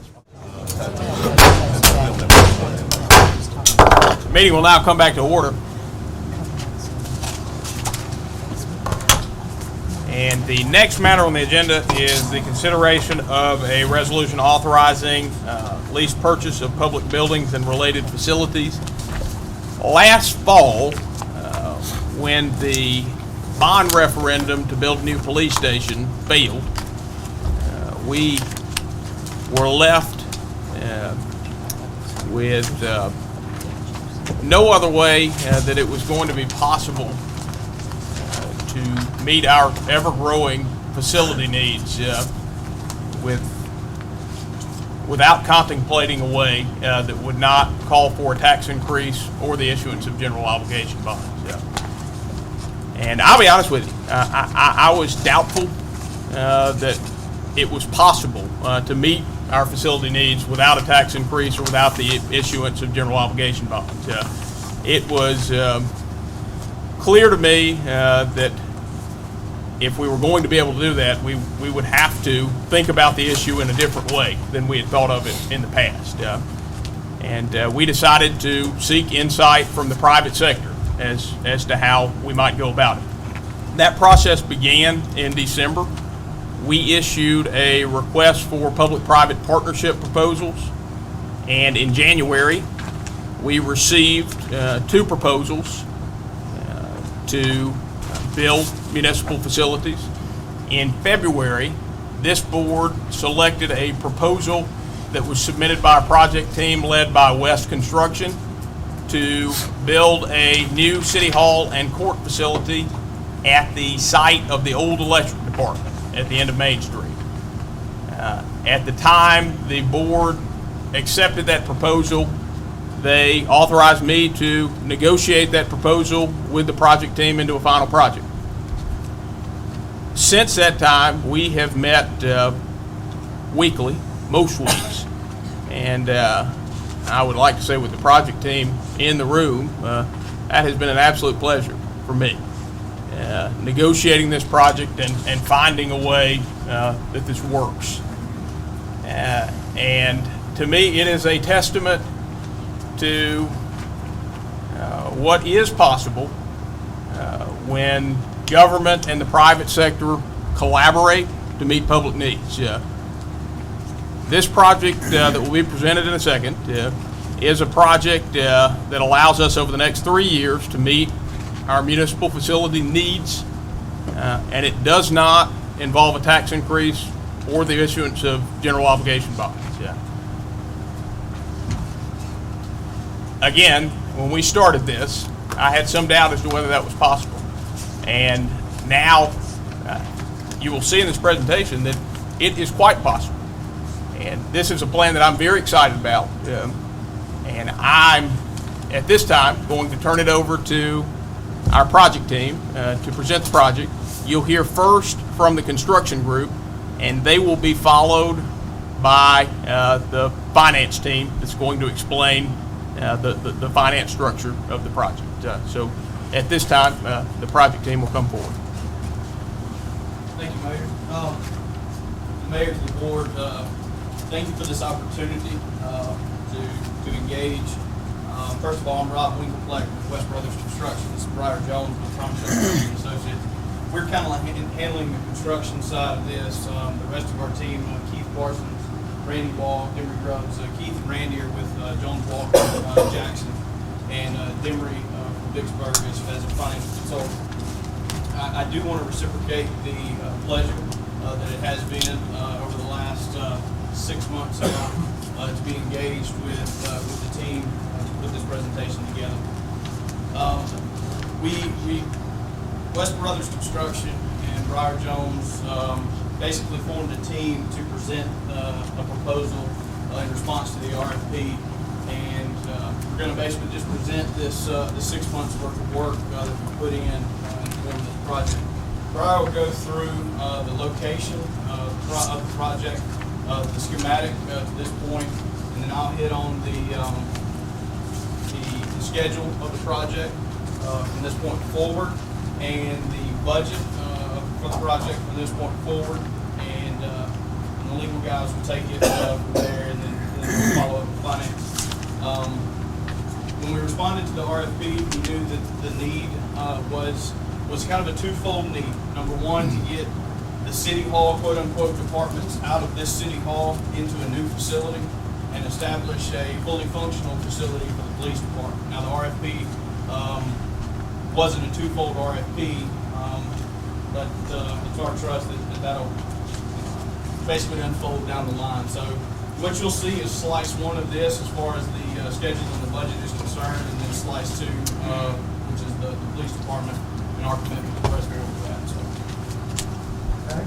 To pick up, again, reiterate, the committee that went out from the city requesting proposals gave the option of addressing two different sites. One being the facility that we're standing in now, and the other a site located at 101 Mags, where the existing Starkville Electric Department building is. In this slide, what you're looking at is a topographic survey showing the location of the site in question. And so I'm sure everybody in the room is familiar with the existing electric department building. It sits kind of awkwardly off of Main Street into Bend there. And frankly, when we first got the RFP, we thought, is there really any way that this site can be used? It seems kind of small, can be used to accommodate the needs of a city hall. And as we got into it some, we decided that yes, in fact, this site offers loads of potential. And one of the great potentials is the fact that we have the opportunity to center on Main Street. We have the opportunity to center on what becomes University Drive and make this connection, a visible, sort of tangible, built connection between Starkville, Mississippi and Mississippi State University. Here you see Mags, and in our proposal, Mags comes one way, going back to the east. And here you see West Main. West Main remains open, and we'll pick up additional parking along West Main and also underneath the proposed facility. So let me walk through, I'm going to walk through the plans, schematic plans that have been developed over the last 3 months of our meetings. We're looking at the first floor plan of the proposed new municipal facility. And so this floor, the finished floor elevation, aligns with Mags Avenue. The entrance is off of Mags. You see central to this whole thing, a larger court and meeting facility. You see space for the court clerks, the space for the city attorney, the space for the city judge, holding cells, room for meetings between these various elements, city clerks, spaces along with requisite storage space there. This building consists, the proposed building, of 24,500 square feet. And so if a visitor were to turn and to walk up these stairs or take this elevator up, they would arrive at the second floor, and there's space here for the mayor, the CAO, and other officers of the city, and then also the building department here. And one of the aspects of this schematic that I think everybody was excited about was the fact that we have plenty of meeting space that can be broken into smaller spaces, places where departments and elected officials can come together and handle the work of the city. One other component of this proposal is 2,400 square feet of lease space to help offset some of the costs of this project. If you're familiar with this site, if you've driven down West Main Street, you recognize that grade changes very drastically. We got into the old drawings of the electric department and started to really study this. We felt that there was probably the opportunity to have essentially 2 levels below that main floor that we saw in the first plan. So in this slide, you see additional storage space, mechanical and electrical space, and space for some of the other city offices, IT, and other departments. And then below that, we feel that we have the opportunity to pick up additional off-street parking underneath that mezzanine level. Rob, I'm going to turn it back over to you. So from this point forward, basically we take it from contracts in this month of June. We complete schematic design really quickly. the early parts of this month. Brower finished that up. For the most part, that's done. There's still some work to be done there with engineers, but obviously you don't contract those until we know we're going forward. Site plan review and the financing side of things will be ongoing during the summer months. The plan is late August, early September to complete construction drawings, obtain building permit, and actually start construction sometime during the month of September or early October.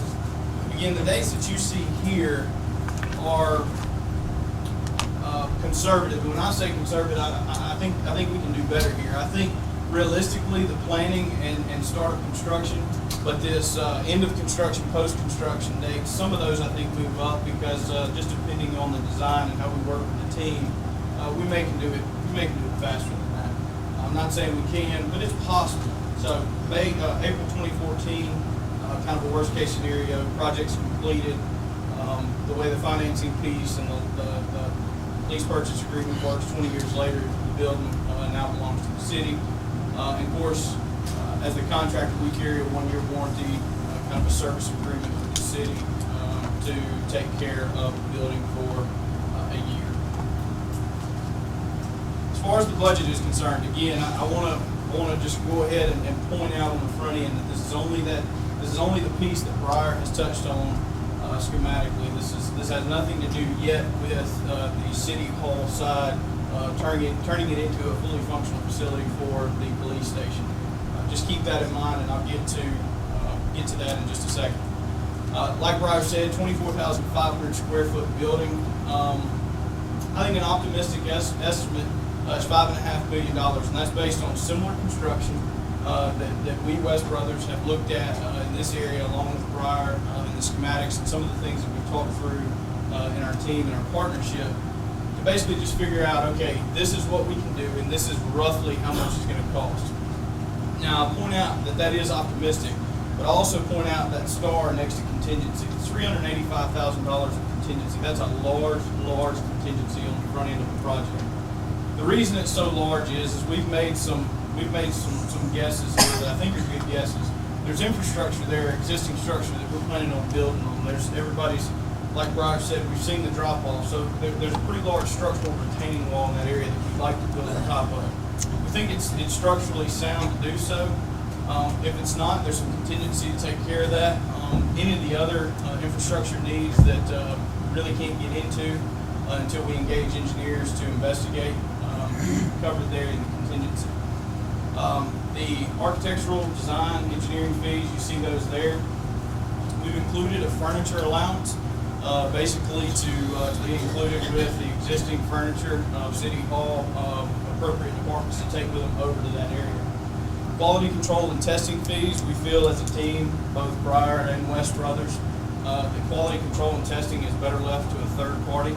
We will not contract that directly, but it will be a part of the project, so you see the cost there. The survey and geotechnical fees, most of this cost has actually already been incurred. That's one of the things that the private side of the partnership has incurred as a risk in going forward in this project. We believe that strongly in it. The property acquisition, you see there $90,000. The property has been appraised for $90,000. That's the raw cost to purchase the property. The cost of issuance of the certificates and the transaction costs also been included. Again, that's just to roll it all up into this lump sum so that the certificates issued pay for the certificates and the transaction costs themselves. So the total bottom line, $6.7 million to get the City Hall departments into a new building. And then we use the remaining contingency to renovate this building, the existing City Hall, into a fully functional police station. We realized that the RFP issued was not for this. Basically gave us a choice of this building or that building. We chose that building. We realized that there will be a new RFP issued, and we will respond to that with a $1.3 million basically proposal to renovate this facility into a functional police station for the police department. So I'm going to turn it over to the legal guys right now to kind of talk about the legal structure.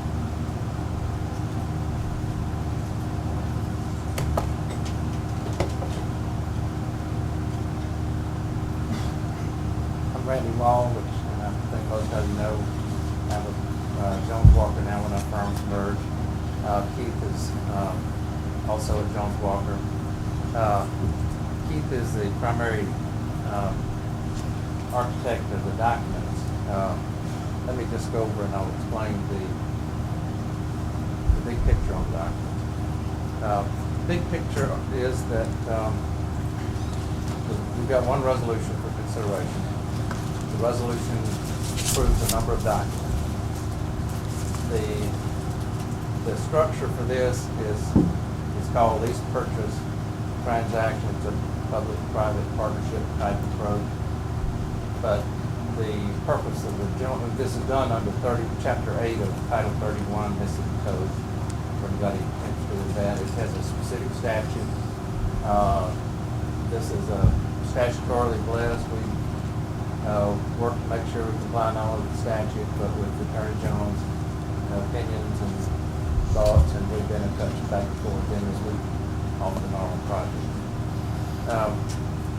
The point of the documents is really, the bottom line on the documents is really put the city in the position of leasing a facility and in turn promising to pay rent for a set period of time. Now, the property is always the city's, but it's going to be subject to a lease for the term of the financing. So the point is, you get yourself in the position of paying rent over time. That stream of rent then is used, certificates are issued that are payable from that stream of rent, and that's how the financing works. We have something issued called certificates of participation. It's participation in the lease payment. And it's pretty straightforward. It's a structure that's recognized, you say, lease purchase financing throughout the United States. It's in pretty much all the states. It's also done by most public bodies in the city. Mississippi State is included one.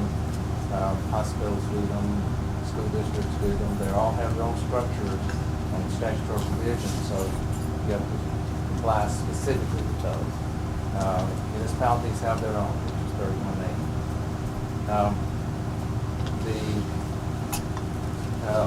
The markets also recognize these, and I'll defer to Demery to discuss how that works in the market. But this is something when you say lease purchase financing, they know what you're talking about.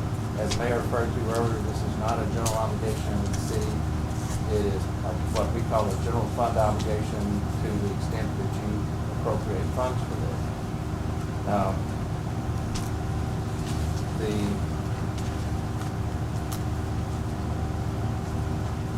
I would be glad to answer questions now, or Keith will be the one to answer questions on the document.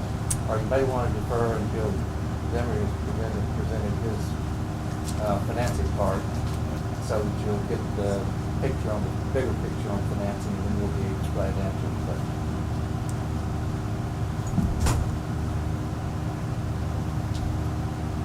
I'm Demery Grubb with Government Consultants.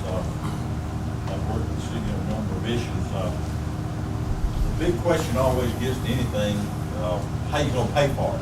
It always comes down to the bottom line, how do you pay for it? Under state law in Mississippi, a municipality or county or local government can't do anything unless the statutes allow you to do so. Municipalities have home rule, which means if there's something not covered under the statutes of the state of Mississippi, then you can make a decision whether to do it or not. The irony about home rule is that it doesn't cover finances.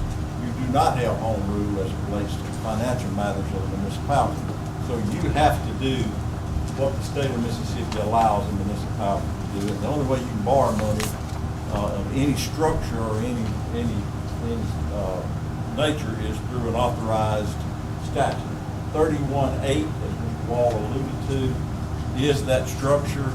We commonly call these lease financings or certificates of participation.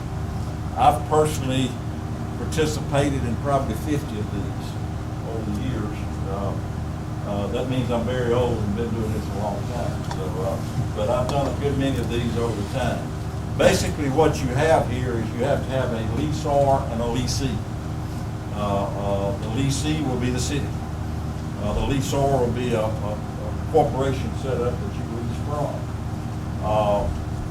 The terms of these will not exceed 20 years. First of all, they don't count against your debt limit. You have a statutory debt limit, 15% of your assessed value. It does not count against your debt limit.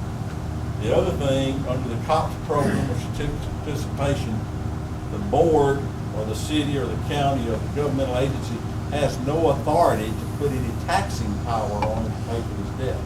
If you were doing a GO bond, for example, you would have taxing power to put taxes on to pay that debt. You have no taxing power here to put additional ad valorem taxes or things of this nature on to pay for this. Payments can be structured on a semi-annual payment and or annual payment, depending on how we set that up at that time. Marketed is much like most other loans or municipal issues. We market these to the underwriting world, local banks as well as the underwriting world. One of the things that you look at on these type structures is what is called the essentiality test. If you were coming out here and getting ready to do a certificate of participation on a gymnasium, those people that were loaning you the money would probably give you a little higher interest rate because that gymnasium is what's called a central facility. When you look at something like a city hall, a police station, those are considered essential facilities for a municipality, so you do meet the essentiality test. The one good thing about these structures is that these are the public-private partnership concept.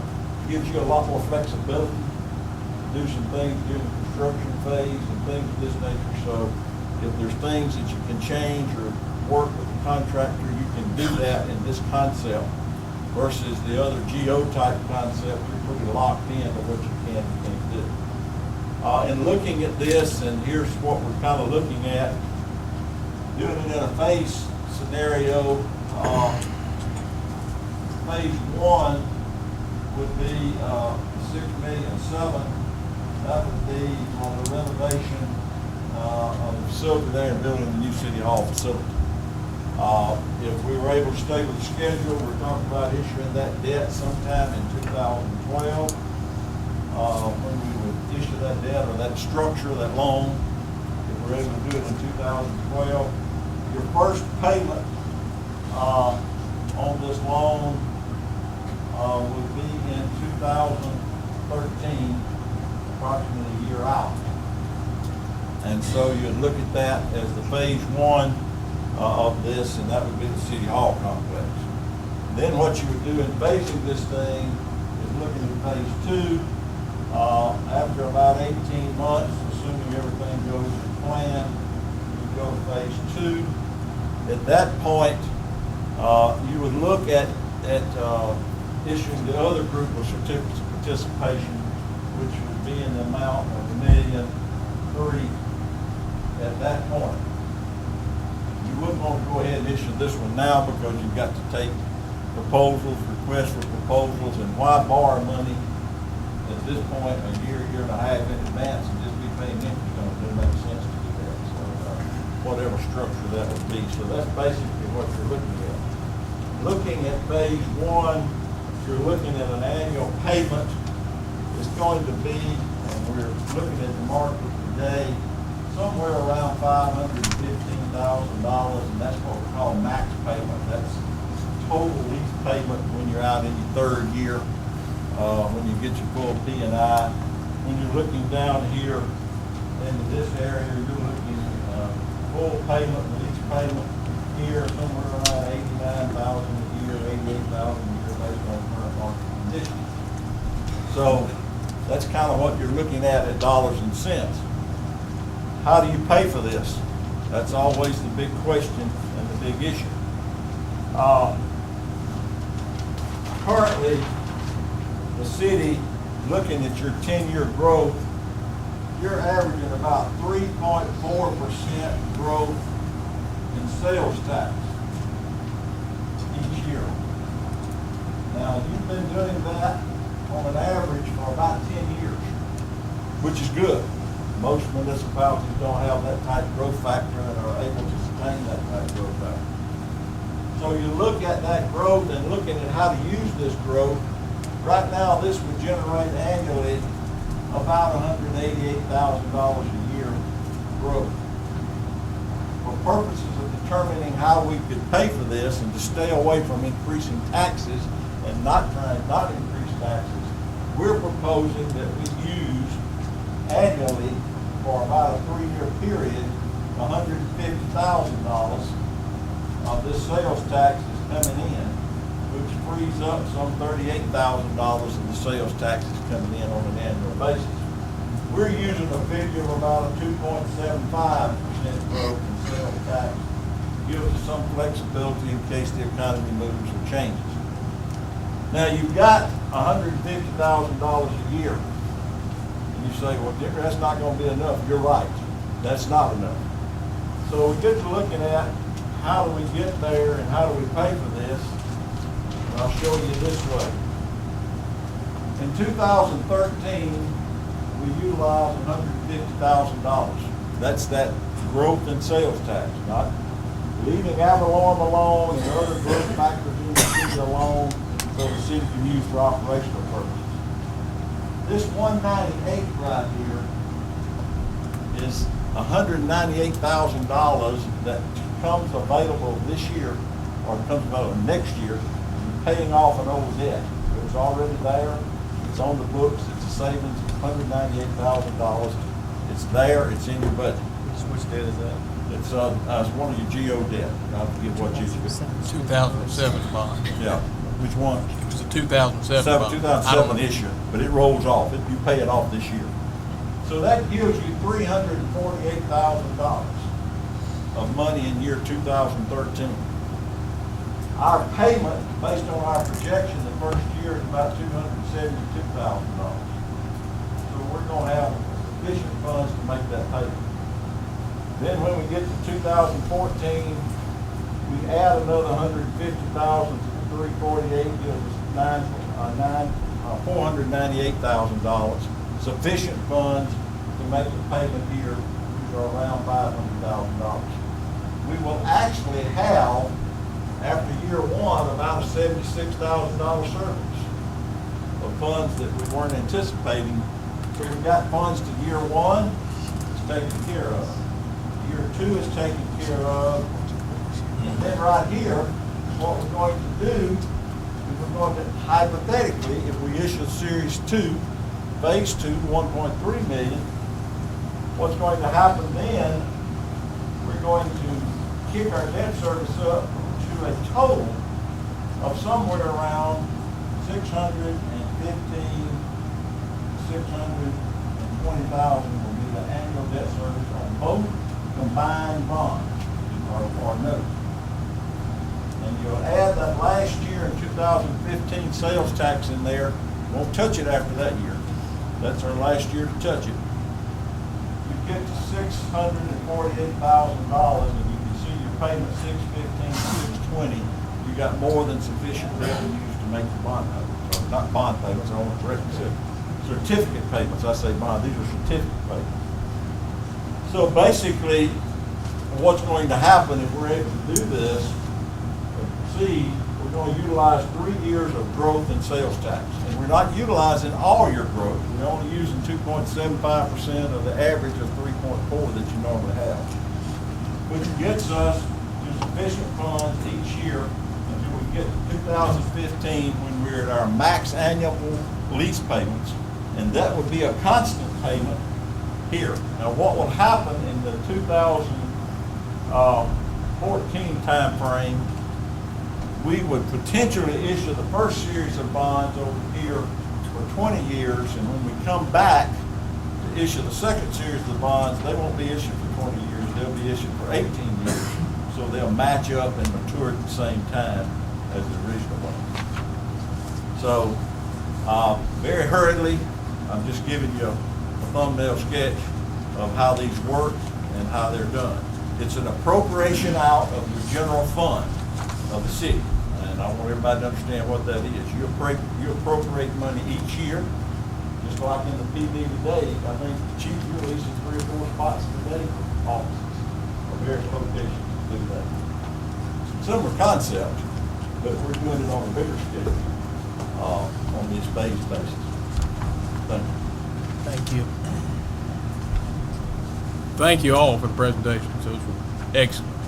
At this time, we'll move into discussion by the members of the board. Alderman Carver. I guess I'm fine with that. What about the next 17 or 17 years? How are we going to fund those? Would that be the same?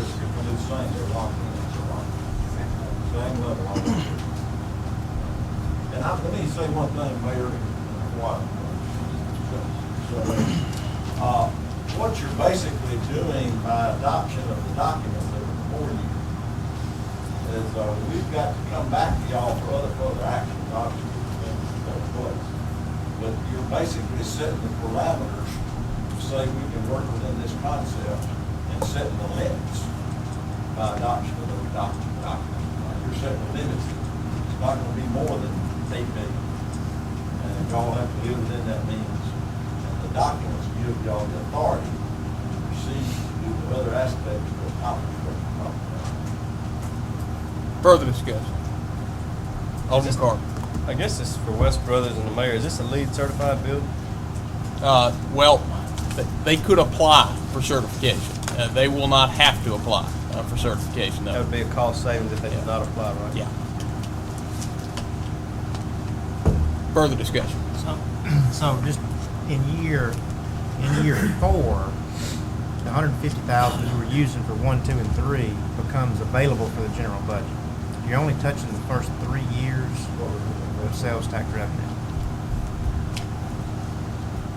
Alderman Sistra. And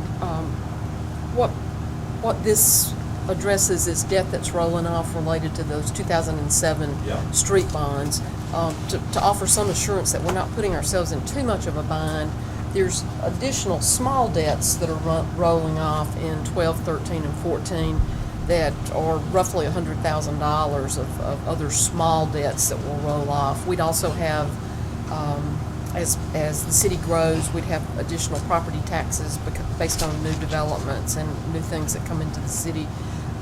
We have some money from the 2% revenues.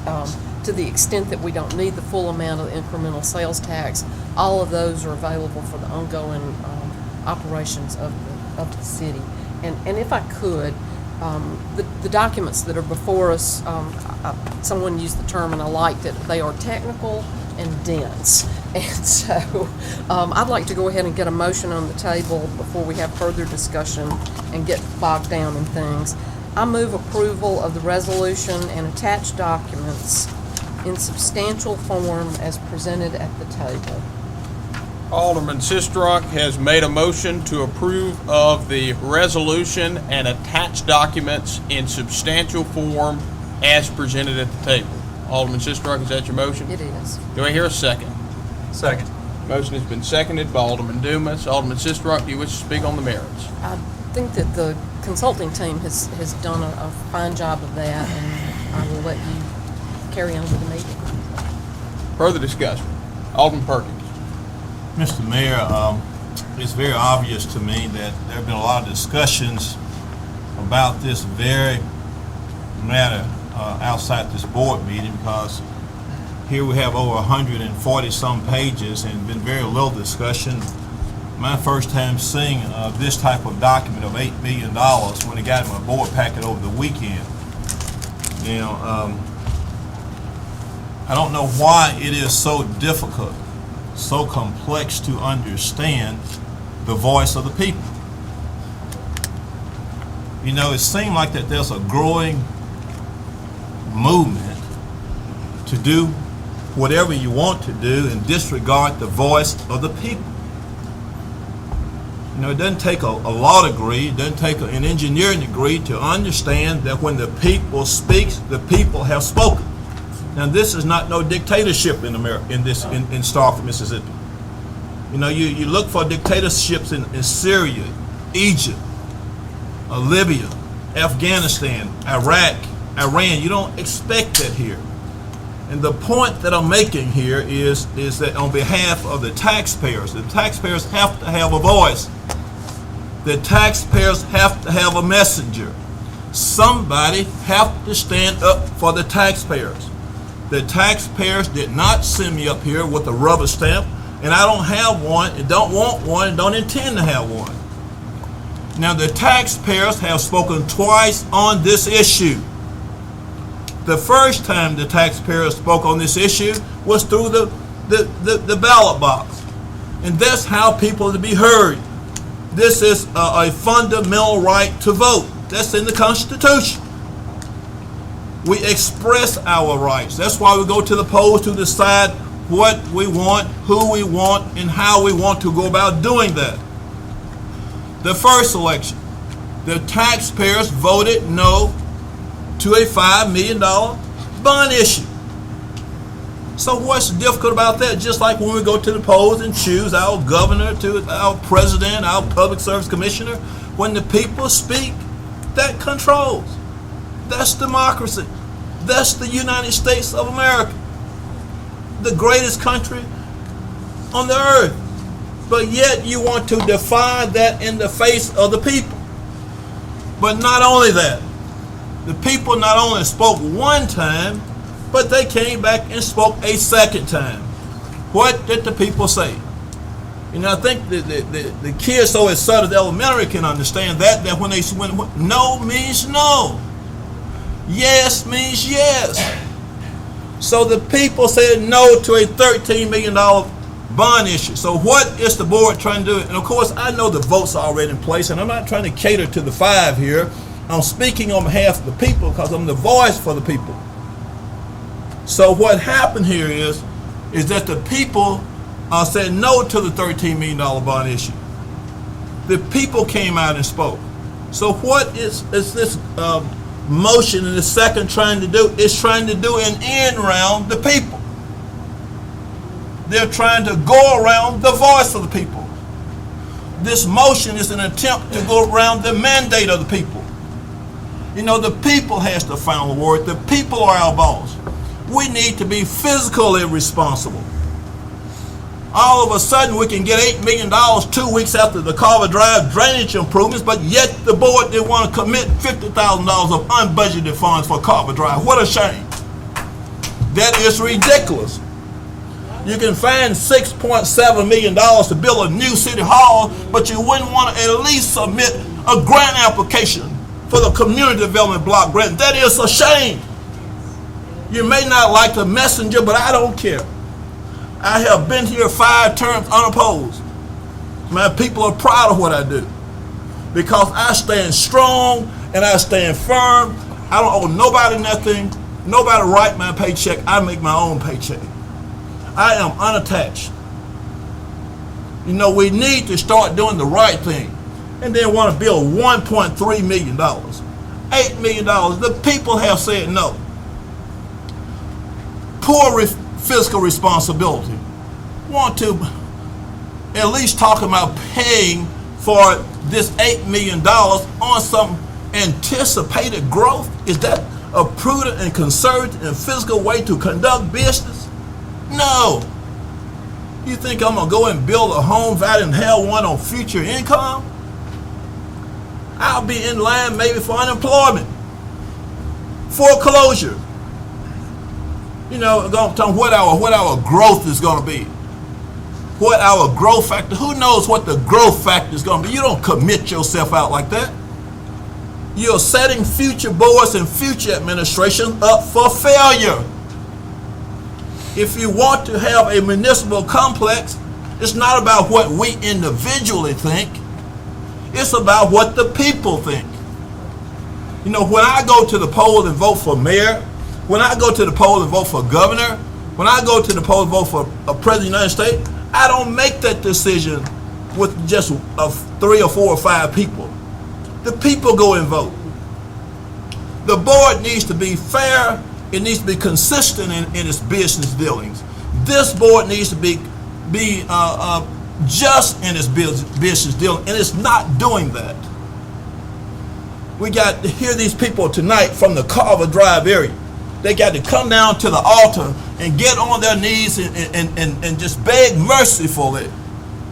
Can't get $50,000 just to commit to drainage improvement. Cannot get money. Can't even get an affirmative vote just to send a grant application in to get $600,000 out of $23 million that has already been appropriated to the state of Mississippi.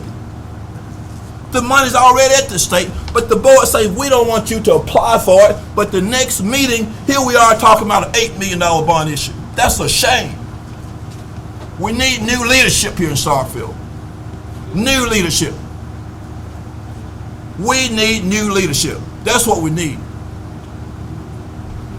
And here we're talking about these figures on this table, and what you're doing here, this motion is trying to make you commit how you're going to spend this money that's going to roll off a bond issue. We have enough capital improvements right now with Mr. Kemp and other staff members are steady bringing that to the table, and we don't have money to fund it. What they're doing is they're trying to set you up for failure so you can have a tax increase. That's what's going to happen. What if the future growth falls short? Where's the revenue going to come from? The payment got to be made. You got a house payment. Your income falls short. Where's the money going to come from? If you don't have the money, your house don't go into foreclosure. So what other revenue? We got the sales tax. We got the ad valorem taxes. So when that comes short, what they're going to do? They're going to increase your millage. This is nothing but a tax increase coming. We need fiscal responsibility. We need leadership. We need somebody to stand up for the city of Starkville. I'm not against this, a police department or city hall, but this is not the right way to do it. What the right way is to say, people, we want you to vote on this again. Whatever the people say, that prevails. When the matter goes to a jury from a court case, when the jury says, we got a verdict from the jury, no disturbance in the courtroom. But when the verdict is read, when Judge Kitchens and Judge Howard and Judge Coleman says we got a verdict, that is the will when it is read. We, the jury, find the defendant guilty as charged or not guilty. That has to be honored. I'm not making a speech. I'm representing the people. Some of it, people may not like what I say, but I am representing all constituents. I am representing the taxpayers. You may not like Alderman Perkins, but when my days are done here, I want y'all to look back. If anything you want to say about me, I want you to say that Alderman Perkins gave the best of service. He was physically conservative. He was physically responsible. He fought not only for Ward 6, but he fought for all Starkvillians. Remember that Alderman Perkins was a native Starkvillian, a two-time graduate of Mississippi State University, a bachelor's and a master's degree, a law degree from Mississippi College, licensed to practice. The list goes on in the state of Mississippi, the District of Columbia. But it's not about me. It's about the taxpayers. We need to kill this proposal. I may be outvoted, but the people need a voice. The taxpayers need a voice. The working people need a voice. All ethnic groups, all wards, all constituents. We don't need nobody coming in here telling us how we can pay a bill. Just like somebody coming in your household telling you how to pay something. We know how to do the math. We have a good education. We understand that. But you don't commit no future growth in terms of repaying a long-term indebtedness. This right here doesn't look good. It doesn't smell good. It doesn't taste good. And when it doesn't look good, it doesn't smell good, it doesn't taste good, it doesn't walk good, and just nothing good about it. Has a poor appearance. We need to kill it. I take my job serious, and I'm doing all I can for the taxpayer, because when I retire for home tonight, I'm going to sleep good. I'm going to rest good, if it is the Lord's will. Because I will have known that I have given my best. But I trust and hope that we will not circumvent the will of the people. I trust and hope that we will not go in the back door against the people. There is nothing difficult about understanding that the people have spoken. We got the results in from election 1, election results. What is the verdict? No. Election result number 2, verdict, no. So let's go back to the people again. The people is the voice. The people have spoken. They have spoken loud. They have spoken clear. There's no ambiguity. There's no unclearness. So let's not defy the people. You know, it is my opinion that there are political agendas. Now, this is not the way to go about doing things. By what we trying to do, I guess, it's just an effort to try to make something good out of this term. I guess on the other hand, there should be, I guess, because so far the only thing I can recall that has happened this term is legalizing alcoholic beverages on Sundays. Gonna sell whiskey on Sunday during preaching time. What kind of stuff is that? We need to kill this thing. We need to kill it. Been a very non-progressive 4 years. Very non-progressive. My 5th term. About the most non-progressive term. I've been here. I worked with some good colleagues. We need to kill this proposal. It's bad. It tastes bad. It smells bad. Look bad. Let's kill it. Now, I know that there's going to be some comments that's going to be followed by me. I'm not going to be bothered. I'm not going to be worried because I have spoken for the people. I can be at peace with myself. I can rest with myself because I have told many people as I get ready to conclude that if I can no longer do this job, if I can no longer speak for the people, if I can no longer be the voice for the people, if I can no longer be the messenger for the people, I need to go to the house. I need to go to the house if I can't do that. But as long as I come here, I'm going to give it my best. And that's going to be the legacy that I intend to leave here. So with all that being said, I trust and hope that the people will understand. I hope that the media will get this right. I hope they'll get all the quotes right. I hope that the viewing audience understand. I hope all of the constituents understand. And I hope those at home that's sitting on their couch and whatever you're doing, I am appealing to you. Contact your mayor, contact your alderman, let them know, give your views, give your opinions, call City Hall. The number to City Hall is 662-323-4813. Call City Hall, make your views be known. Next year's election year. You're going to find people knocking on your doors, want your vote, demand answers. Make them stand. Your vote does not come cheap. It is not free. Vote your conviction and your will. This proposal is not good. It's not healthy. And I urge that this proposal be defeated. It's not physically sound. It's not physically responsible. It's just a method and a manner of trying to have an appearance of being good. So, Mr. Mayor, with all those things said, I ask my colleagues to defeat this matter, and I yield the floor. Further discussion. Alderman Vaughn. To my colleagues, all of us came in here together. It's this justice that you denied those people $50,000. It's this justice to not to let the citizens vote on $8 million. We shouldn't do them like that. We shouldn't make that decision. We should give this decision to the peoples of Starkville.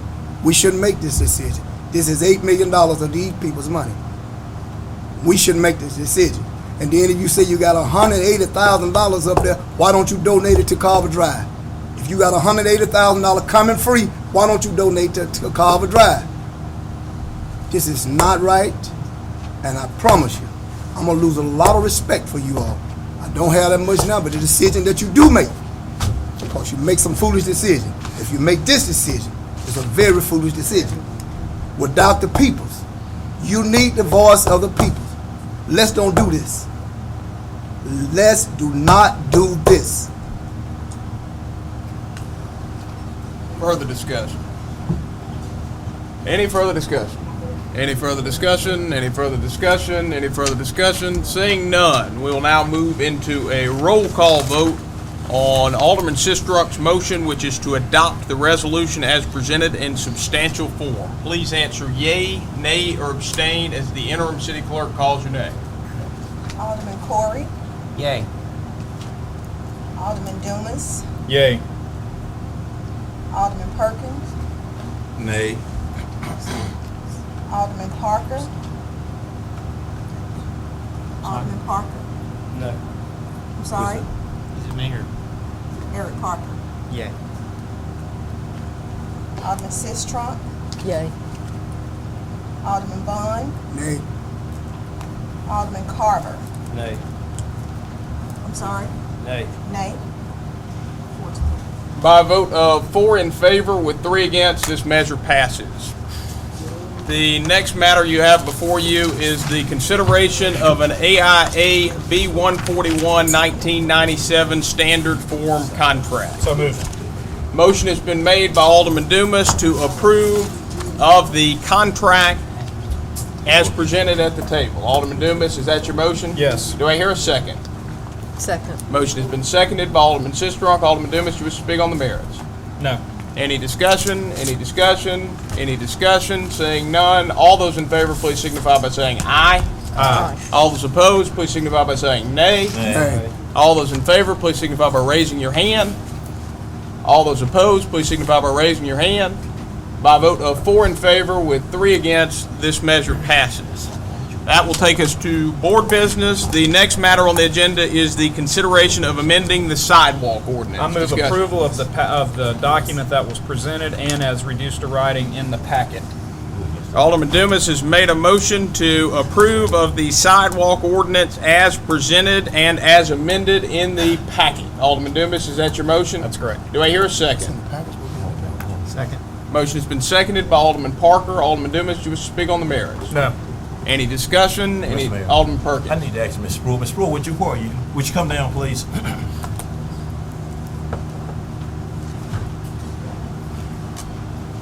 Just one point of clarification. The gentleman from 5 says that the motion is for the ordinance in the packet. Now, that's in the packet. That includes the east side of Industrial Park Road. Is that correct? Yes. Ma'am? Yes, it does. Okay. Thank you, Ms. Spruill. Further discussion? Any further discussion? Any further discussion? Any further discussion? Seeing none, all those in favor, please signify by saying aye. Mr. Mayor, roll call on All ordinance. right, a roll call vote has been asked for. Please respond by saying yay, nay, or abstain as the interim city clerk calls your name. Alderman Carver, Yay. Alderman Parker, Yay. Alderman Sistrunk, Yay. Alderman Dumas, Yay. Alderman Vaughn, Nay. Alderman Corey, Yay. Alderman Perkins. Nay. By a vote of 5 in favor with 2 against, this measure passes. The next Move matter on the approval. motion has been made by Alderman Dumas to approve of the repealing and replacing of the 2003 ICC code and the 2002 National Electric Code as ordinance 2005-04 and replacing them with the 2012 ICC code and the 2011 National Electric Code and amending the City of Starkville Code of Ordinances, Chapter 26, Article 1-6 as presented. Alderman Dumas, is that your motion? Yes. Do I hear a second? Second. Motion has been seconded by Alderman Parker. Alderman Dumas, do you wish to speak on the merits? No. Alderman Parker? I'd like to make an amendment to his motion to make it effective January the 1st of 2013. Alderman Dumas, do you accept that as friendly? All right, Yes. the motion has been amended, friendly, as taking effect on January 1st, 2013. So that motion now stands as Alderman Dumas presented it, but it will take effect January 1st, 2013. Further discussion? Any further discussion? Any further discussion? Any further discussion? Any further discussion? Seeing none, all those in favor, please signify by saying aye. Aye. All those opposed, please signify by saying nay. Measure clearly passes. The next matter Move on approval. motion has been made by Alderman Dumas to approve the travel of the Board of Alderman and the mayor to the summer MML conference in Biloxi, Mississippi from June 24th to June 27th, 2012, as presented. Alderman Dumas, is that your motion? It is. Do I hear a second? Second. Motion has been seconded by Alderman Parker. Alderman Dumas, do you wish to speak on the merits? No. And Alderman Perkins. Mr. Mayor, I see on the agenda it said a cost not to exceed. What's that not to exceed amount? 1,500 per person? Yeah, 1,500 per attendee. Further discussion? Okay. Any further discussion? Any further discussion? Any further discussion? Seeing none, all those in favor, please signify by saying aye. Aye. All those opposed, please signify by saying nay. Measure clearly passes. Move approval of appointing Barry Hill to the Park Commission, Fazio, Hamilton, and Sullivan to the Historic Preservation Commission, and Markham to the Board of Adjustment and Appeals. Alderman Dumas has made a motion to appoint Barry Hill to the Parks Commission, Fazio, Hamilton, and Sullivan to the Historic Preservation Commission, and Markham to the Board of Adjustment and Appeals. Alderman Dumas, is that your motion? Yes. Do I hear a second? Second. Motion has been seconded by Alderman Parker. Alderman Dumas, do you wish to speak on the merits? No. Any discussion? Any discussion? Any discussion? Seeing none, all those in favor, please signify by saying aye. Aye. All those opposed, please signify by saying nay. Measure clearly passes. The next matter on the agenda is the consideration of calling for a public hearing on the amending of the zoning ordinance and the City of Starkville Code of Ordinances, Appendix A, Zoning Article 1. Mr. Mayor, may I recognize? You may. Ms. Pruitt, will you come down here and explain that for us and just kind of give the basis of why I asked that to be on the agenda and what's the originating source on that?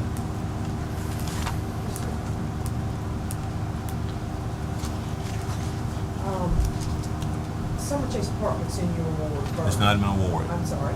It's in Ward 5. I apologize. Yes, ma'am. Yes, ma'am. Ward 5. That's where it's located.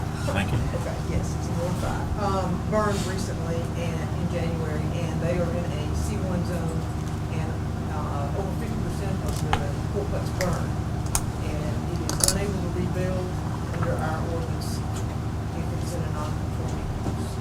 So Alderman Perkins requested that I amend an ordinance or put forth an ordinance that would allow a residential to rebuild in a non-conforming area.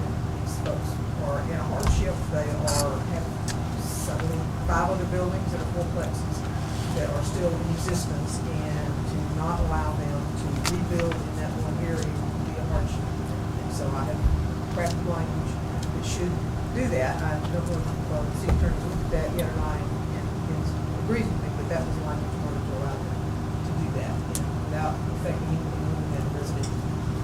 Mr. Mayor, may I recognize? You may. Mr. Mayor, I want to make a motion just a second and calling for a public hearing. But the reason I did that, because it's my understanding that this business had been there for 17 years, and it's very unfortunate of the fire. And so without this zoning change, they would have to go through, or any other business in similar situation would have to go through a conditional use or some type of a zoning change. And, you know, in this, the way it now stands, it's just anti-growth, anti-business, and anti-economic development. So the only thing the motion is going to require is just a public hearing. So I'm going to move that we call for a public hearing for the matter that's reduced to writing on the agenda here. That we call for a public hearing number 1 at our next meeting. I think that's going to be June the 19th of 2012. Alderman Perkins has made a motion to call for a public hearing on June 19th, 2012 on amending the zoning ordinance and City of Starkville Code of Ordinances, Appendix A, Zoning Article 1, Section E5 as presented. Alderman Perkins, is that your motion? Yes, sir. Do I hear a second? Second. Motion has been seconded by Alderman Corey. Alderman Perkins, do you wish to speak on the No, merits? sir, Mr. Mayor. In discussion, Alderman Dumas. I've got a discussion. Ben, is this coming forward as we speak as a conditional use of planning and zoning? It is, and next week's planning and zoning commission is going to advertise and notice that we've not received all required. And it's C1 now, so a conditional use under that is residential use of any multifamily, or? The request was for multifamily residential use. Do we have any other standing in our zoning reg? I couldn't find any where we allow a non-conforming use to just build back. It's more than 50% and it's a good example that y'all all call it rentals or signed ordinance. That's a 50% standard beyond 50% of fair market value that non-conforming use of the federal is not allowed without either of these zoning ordinances. I personally think the system's working with conditional use. I have great respect for what they're doing. I think if you just give carte blanche to any residential unit that's non-conforming, it flies in the face of zoning, and these processes should go through the conditional use or zoning use rezoning aspect. But I think when you look at the development of zoning regulations, future land use, et cetera, and then you just allow any non-conforming use to continue despite the fact that it is non-conforming, which I don't think this parcel's ever been conforming. Is that correct? Yes, sir, as far as I can tell, look at, some plans, it's been C1 as far as I can go. So it's been non-conforming since the very beginning. So it was probably improperly zoned to begin with. Well, it was on C1, I checked back with the records to see if there had been any kind of change past the manager's requirements because the manager's representative was the whole thing. I went back and it's just the best part of the day, all the records, I can find no request. Thank you. Further discussion? Any further discussion? Alderman Carver. Is this gentleman gonna have to build a sidewalk to have more than 50% elevation? Mr. Griffith, would the sidewalk ordinance be triggered by this site plan? The dollar amount probably would, but I'll have to check. Further discussion? Any further discussion? Any further discussion? Any further discussion? Seeing none, all those in favor of Alderman Perkins' motion, please signify by saying aye. Aye. All those opposed, please signify by saying nay. Nay. Measure clearly passes. Mr. Mayor, may I be recognized for the You next may. item? Mr. Mayor, for item G, I asked this matter to be placed on the agenda after the last meeting. I inquired with some member of the staff, I think maybe the CEO, why this was off the agenda, and I was informed that the Park Commission was instructed to do some research as to whether or not the park employees could cut the cemeteries. And it's my legal opinion that the state law clearly states that the park commissioners only have sole and exclusive authority to manage the playground, the swimming pools in the park. And of course, I checked with the city attorney to see what his thoughts were on that. So, I guess just as a housekeeping matter, anytime we have any legal questions about matters before we send people researching, we need to refer these matters to the city attorney. But with that being said, Mr. Mayor, I move approval for advertising for bids for a 2-year contract for mowing of University Oddfellow Cemetery, Martin Luther King Jr. Drive, Highway 182, Oddfellow Cemetery, and Brush Arbor Cemetery. Alderman Perkins has made a motion to approve of the advertising for bids for a 2-year contract for mowing University Drive, Oddfellow Cemetery, Martin Luther King Jr. Drive, Highway 182, Oddfellow Cemetery, and Brush Arbor Cemetery as presented. Alderman Perkins, is that your motion? Yes, sir. Do I hear a second? Second. Motion has been seconded by Alderman Sistrunk. Alderman Perkins, do you wish to speak on the matter? No, sir. Any discussion? Any discussion? Any discussion? Seeing none, all those in favor, please signify by saying aye. Aye. All those opposed, please signify by saying nay. Measure clearly passes. Mr. Mayor, let me be recognized because I want You to may. gladly present this next matter, okay? Okay. Mr. Mayor, I move approval of emergency purchase of an air conditioner compressor for the City Hall courtroom in amount not to exceed $3,500. I'm going to add on to the motion, and let's move with all deliberate speed. Alderman Perkins has made a motion to approve of an emergency purchase of an air conditioning compressor for the City Hall courtroom in an amount not to exceed $3,500 with all deliberate speed. Alderman Perkins, that's your motion? Yes, sir. Do I hear a second? Motion's been seconded by Alderman Sistrunk. Alderman Perkins, do you wish to speak on the matter? No, sir. Any discussion? Oh, motion was seconded by Alderman Carver. Alderman Sistrunk was wishing to speak. Alderman I Sistrunk? would just like to say that if it's not done by the next board meeting, perhaps we could look for an alternate meeting location. Mr. Mayor, may I say something real quick? You may. I'm looking at the emergency purchase statute, and it said emergency purchases are allowed when competitive bidding would be detrimental to the interest of the governing authority, and I think the air conditioning situation certainly hits that mark. So. Further discussion? Any further discussion? Any further discussion? Any further discussion? Seeing none, all those in favor, please signify by saying aye. Aye. All those opposed, please signify by saying nay. Measure clearly passes. The next matter on Move the agenda. approval with the 4 conditions as presented in the packet. Alderman Dumas has made a motion to approve of P&Z item number EX 1201 as presented, including the 4 conditions. Alderman Dumas, is that your motion? It is. Do I hear a second? Second. Motion has been seconded by Alderman Sistrunk. Alderman Dumas, do you wish to speak on the merits? I do not. Any discussion? Any discussion? Any discussion? Seeing none, all those in favor, please signify by saying aye. Aye. All those opposed, please signify by saying nay. Measure clearly passes. That will take us to the consideration of the approval of P&Z item number RZ 12-03, and we will have a public hearing for this matter because it comes on appeal from the Planning and Zoning Commission. Mr. Griffith, would you like to introduce? Yes, sir, Mayor. Item RZ 12-03 is a public hearing appeal requested by Clyde Pritchard, acting on behalf of developer Richard Ambrosino, for approval of a zoning change from C2 general business to R5 multifamily high density, located on the south side of Lynn Lane, approximately 1,000 feet west of South Montgomery Street, Ward 3. The rezoning will affect approximately 12.45 acres of land. The subject property is served by the city of Starkville for potable water, sanitary sewer, and electricity. The applicant is proposing a multifamily residential development composed of 3, 4, and 8 dwelling unit structures. The gross density calculation for the proposed development would be approximately 11.16 dwelling units per acre, based on 139 proposed dwelling units for the 12.45 acre site. The Planning Office received multiple inquiries from the adjacent property owners and residents of Starkville regarding the request. 15 property owners from the current tax record of Oktibbeha County within 300 feet of the subject property were notified directly by mail. A public hearing notice was published in the Starkville Daily News on Friday, April 20th, and a placard posted on the property concurrent with the publication of the notice. The rezoning request public hearing went before the Planning and Zoning Commission on May 8, 2012. Several letters and emails from area property owners opposed to the rezoning request were presented to the Planning and Zoning Commission and have been included with your packets. The Planning and Zoning Commission denied the rezoning request by a 4-1 vote, and the applicant appealed the decision the next day.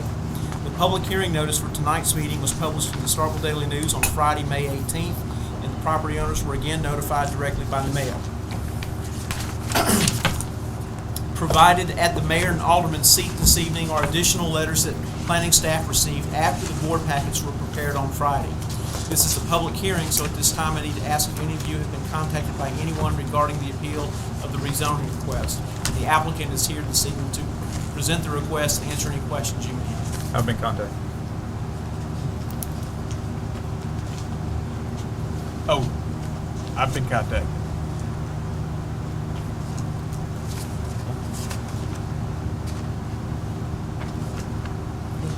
Yeah, he asked for anybody that's been contacted by the telephone.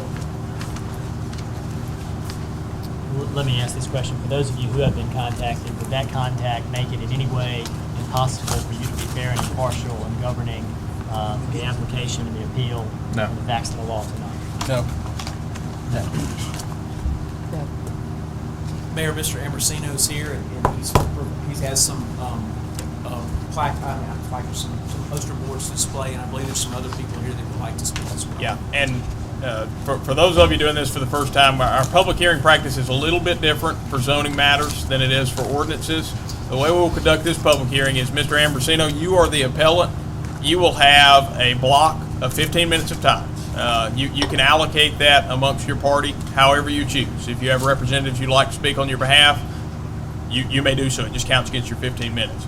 You may reserve a portion of that for rebuttal after the appellees have responded to your case, but I need to know on the front end how much you'd like to reserve so I can split your time. Now, everyone opposing Mr. Ambrosino's appeal, you will have a block of 15 minutes. Do we have anybody here that wishes to speak against Mr. Ambrosino's appeal? What I would ask y'all to do while Mr. Ambrosino is making his presentation is just decide amongst yourselves how you'd like to allocate your time. It would be helpful for me if you would tell me how many minutes each of you are going to speak. In the event you don't want to do that, what I'll do is I'll just keep a running clock, and when you hit 15 minutes, you hit 15 minutes. If somebody doesn't get to speak, it's just expired at that point. So at this time, Mr. Ambrosino. One question, Mayor. Yeah. Mr. Griffith, have you made a finding of fact that 20% or more of the owners within 160 feet of the proposed rezoned property have objected with a signed writing? Yes, sir. It is we have received, and y'all should have in y'all's packet, again, from what we received when the packets were prepared, and I think the additional letters today, I did not count, but I don't think they were included. 10 of the 15 property owners have submitted letters of opposition. So 10 of the 15. Within 160 feet? Within 160 feet, yes, sir. Mr. Ambrosino, how would you like to allocate your time? That triggers the supermajority requirement of the 3/5 vote. Yeah. don't understand, this 10 of 15. You just count property owners. And if 20% or more of the property owners object to the proposed rezoning that live within 160 feet of the proposed rezoning, that triggers the supermajority requirement under State Code 17117 of a 3/5 vote. Okay. It's also in our ordinance. Just as a comment, I apologize. These numbers, number two, to account for the original basis where the 160 feet went out, the 1 acre of land, 220 feet of frontage for Mason Deville, and 220 feet back, which limits the number of the population within that 160-foot limit. Pure math. Secondly, old Charleston cottages are at the rear of our property, with owners there, residents there full-time, which is more than the case of Mason Deville. They were not asked or sent for their opinion. I just wanted to bring that out before you made that judgment, because that is a real number. That is a real judgment. Does that affect your analysis in any way? Yeah. Sure. Yeah. Two things, the 160 foot, the majority of the Masonville development started at the east side of the property, and as Mr. Hartline has developed, it has gone, the western side of the property has gone eastward, so the majority of those properties that have been sold are on the eastern side of the development. The remaining lots, Mr. Hartline is the owner that owns at this time.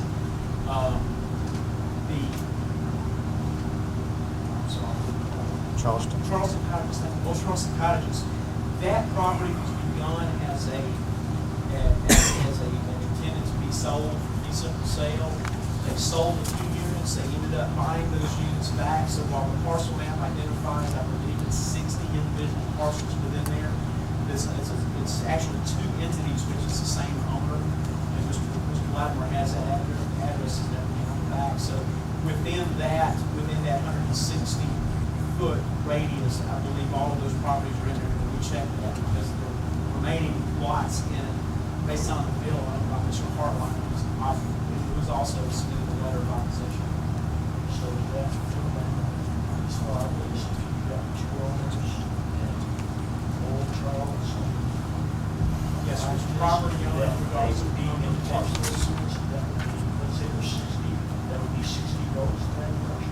It's the property owner regardless of how many parcels. Mr. Latimer has a list or a map that I don't know if I I don't really know the answer, but I'll tell you what. I'm tired. I'm worn out. I would run an air conditioner here myself if I had known this, or fuel in my truck. And it's been a very interesting meeting. I'd like 10 minutes for me and 5 minutes for rebuttal. And I think I'm taking the time so I can ask that question. Okay? Basically, and since I'm becoming an older person, I had some notes put in big print so I could read it with my glasses. Now, as you know, that's how we started this. P&Z recommended not to approve Georgian Square. After a lot of thinking and different things, Georgian Square is being built as a residential community. We have never built any student housing. We've built duplexes, we've built office buildings, we've built residential homes. By we, I mean me, my companies. So, who will be in this residential community? First of all, let's say young people. 27, 28, early 30s, got married, their wife's having their first child, they need some place to live. They can't afford a house. We have a number of people like that in our duplexes in Madison, Mississippi, really Ridgeland, Mississippi. Okay? Then you have your college students, okay, who are the lifeblood of this community. You were talking about growth and getting money. Okay? Endeavoring is no friend. I've already went through this with my children. nurtured them, stood up with them at night. When it came time for go to college, Ellie and I made the decision where they were going to live. Not the college, that was theirs. Where they would live, so we felt secure and safe. Every one of these college students here, we're not total rowdies. They're young kids in a lot of cases. Parents, the people who care about them. They want to live in a nice place. And then let's talk about the last item, talking quickly. And that's the forgotten group. People my age. They've raised their children. They've done their job. They've owned a big house. And now it's just husband and wife, empty nesters. They want a place to live. And some of our duplexes, in fact, many, and some of our friends, they now rent from a duplex. They don't want to paint. They don't want to cut grass. They don't want to do that. They want to be able to go and enjoy themselves for the few years they may have left, whether it's 10, 20, 30 years, compared to a lifetime. Now, the reason I say this, being a residential community, is this development, and I've got these pictures, but not a lot of time. I'll flash them up to any of you who want to see them. I've sent them all to you before many times. Is a very high quality development. Painted brick, standing seam metal roofs, ceramic tile floors on the inside. Give this, the group of people who live in this, whatever they are, a nice place to live. People need a nice place to live. But that's a whole foundation. So anyway, that's that. Now with regard to the P&Z decision, P&Z said there had not been any significant changes. Well, first of all, Maison DeVille is R3. It's multi-family use. It was R1. And from some of the things we looked up, Old Charleston Cottages got R5 zoning, high density, before Maison DeVille ever got a change from R1 to R3. We pulled out the dates to look at. See what happened. So you have two multi-family, but that was a change from the original character. Is that proper? Okay. And when you look, according to the report we got from Ben's office, the density of Maison DeVille is about, I hope I'm not wrong, Ben, you might correct me, it's just about 8. Old Charleston Cottages is 9, and ours is 11, which is well below the 15. Ours has been professionally designed by professional landscape architects with green space, without having to get comments from the city. This is our style. Build something nice and last and always good. So anyway, changes in character. Right now, when I first drove through here, you have mini storages here. Next to Old Charleston Cottages, you have a fire department on a corner. Besides Maison DeVille, you only got one house, and that's the old Valentine house on that block, and 2 residences across the street. Okay, I counted the houses. So anyway, the bottom line is, without getting negative on any of this, because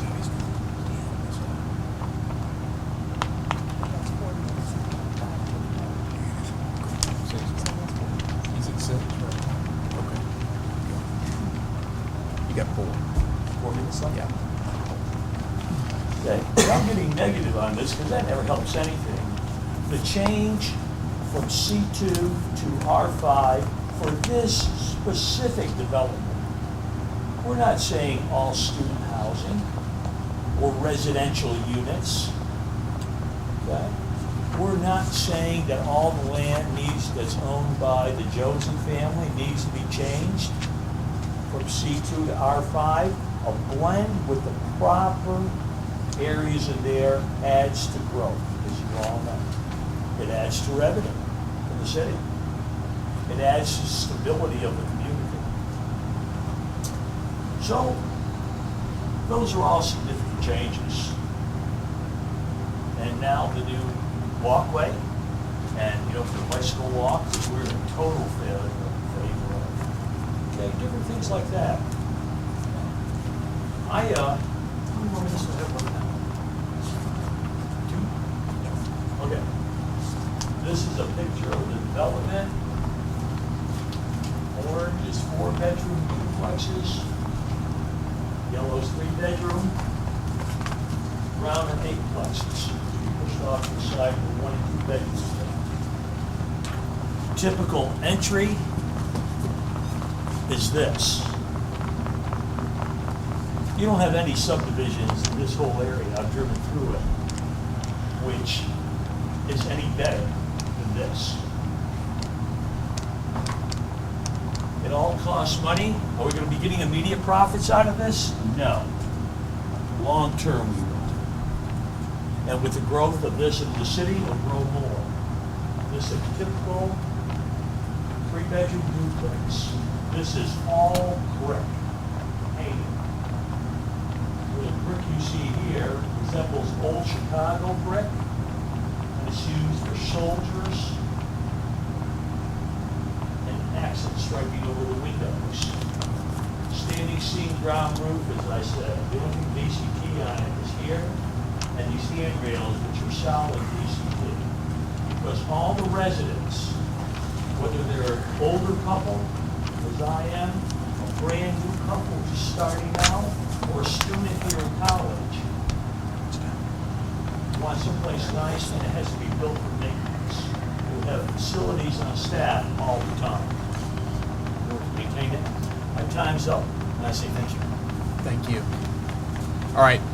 Have the respondents decided how you want to divide your time? And if it's easiest, we can keep a running clock. Either way is fine with me. We'll just do a few minutes each. Okay. I'm R.J. Reed. Graduated with a BS in '78 from state. Got my master's in '80. My education has done me well as the hard work. I live in Brandon. I was the first homeowner in Masonville. It's an investment home for me, potentially a retirement home.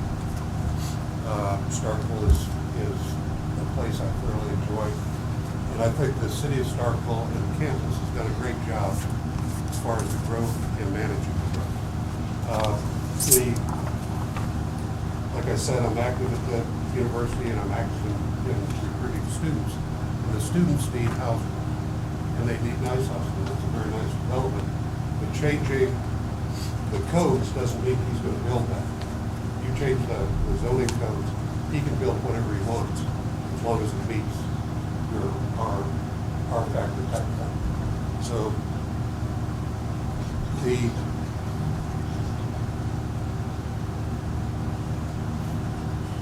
the only points I'd like to make is I believe the zoning board and the council's done a good job as far as planning for high-density student housing. There's plenty of property available. This developer, if he bought it thinking he could change it, but why wouldn't he go somewhere where it's supposed to be instead of someplace right next to a potential retirement type of community? I really don't relish the idea of somebody on a balcony looking down at me, while they're doing what students do. But, anyway, thank you for your time.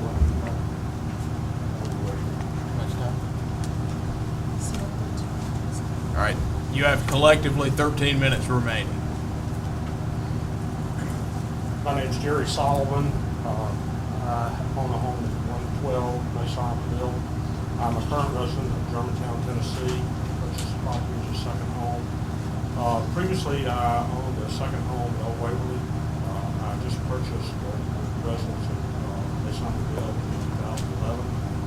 The reason I moved into Old Waverly in 1998 is because I was coming to Mississippi State, but I thought that the city had a very poor zoning district back in the 90s.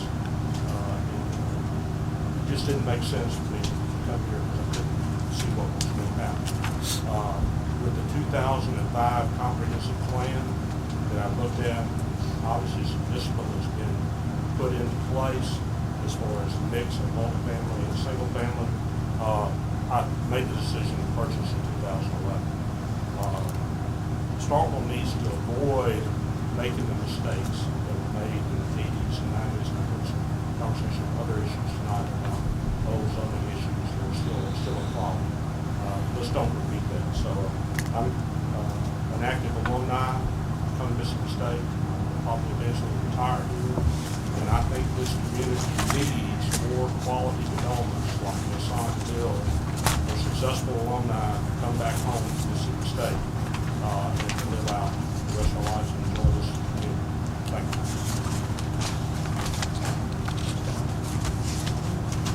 you. You have collectively 11 minutes remaining.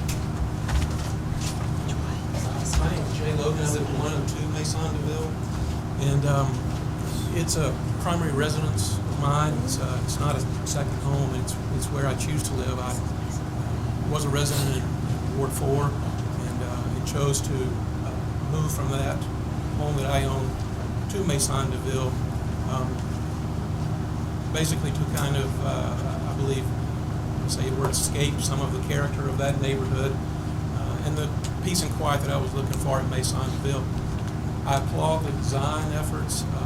I think it's a great touch to have those looks, but I'm concerned about the tenants possibly that would be living there, affecting the character of the neighborhood that I chose to move to. I believe that it's one of the things where you can design the perfect building, but you can't design the perfect tenant. And we all know that, but I'm just concerned about the character of that area, the property values that are in that area, the neighborhood, and surrounding areas. I spoke at the Planning and Zoning Commission meeting, and I expressed the same sentiments as I am tonight, and just feel strongly that this would be a great addition to some other part of the city that's already zoned. To accommodate that, I just don't believe that area of Starkville is a place for that at this time.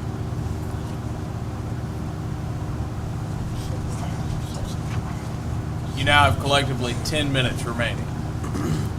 Good evening. I'm David Garraway. I live at 702 Sherwood Road. I'm a full-time resident of Starkville.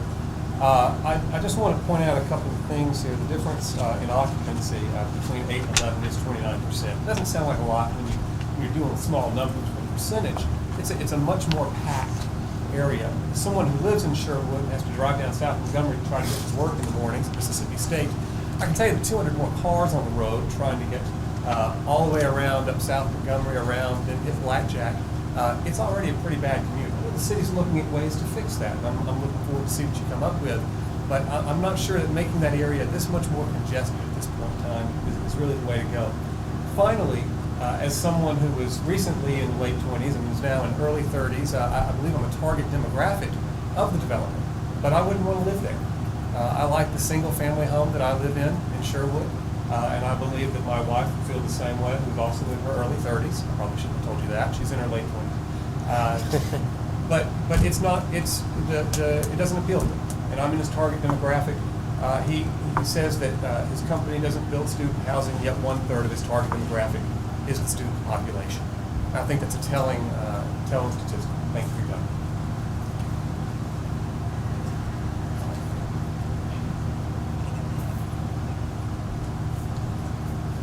You've got 8 minutes collectively remaining. Mr. Mayor, members of the board, my name is Craig Adams. I live at 106 Masonville. One of the minority full-time residents of Masonville. Bought my house about 18 months ago. And from a aesthetic point of view, I think had this development been at my back of my property, I would not have selected that particular place to make my home. Again, not because I have anything against student housing, but because when I get home at night, I want some peace and quiet and a lot of silence. I also expressed to the zoning board a concern that I have about the traffic down Lynn Lane and all the way across Louisville Road to Industrial Park Road, which has grown, to me, has grown very significantly in the little less than 3 years that I've been here. I manage a business on Industrial Park Road that has a factory on one side and a factory on the other side. And we maybe 10, 12 times a day have to move a tractor trailer from one side to the other to move materials around. And this has gotten to be difficult because of the constant traffic flow, which originates on Montgomery and goes all the way across the Industrial Park Road, over to Pollard Road, or over to 12. It's hard to get an automobile out on Industrial Park Road, much less a tractor and trailer. And I have a concern for that, and I think inevitably this development will add to the traffic flow there. Thank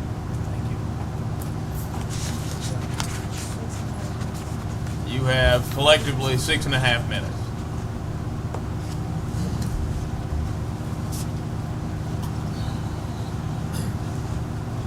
Good evening, Mayor, Board. My name's John Hartline. I'm speaking on behalf of the developer for Maison DeVille, as well as the homeowners association. It's been a long evening, but I'm going to try to be brief. I just want to say that your planning commission last month got this thing right the first time. They denied the rezoning. Ms. Herring stated that there was no public need for this development.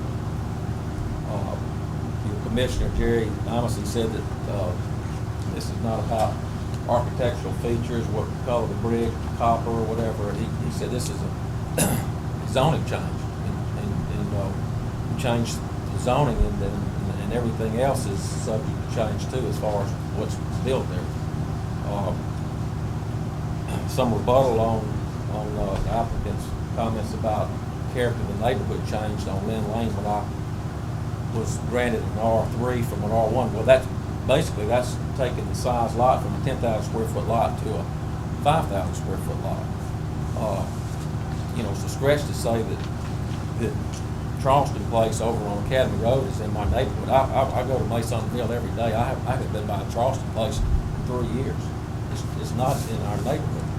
So to say that there's been changes in the neighborhood, I would dispute that. The original zoning was C2. We knew what the zoning was.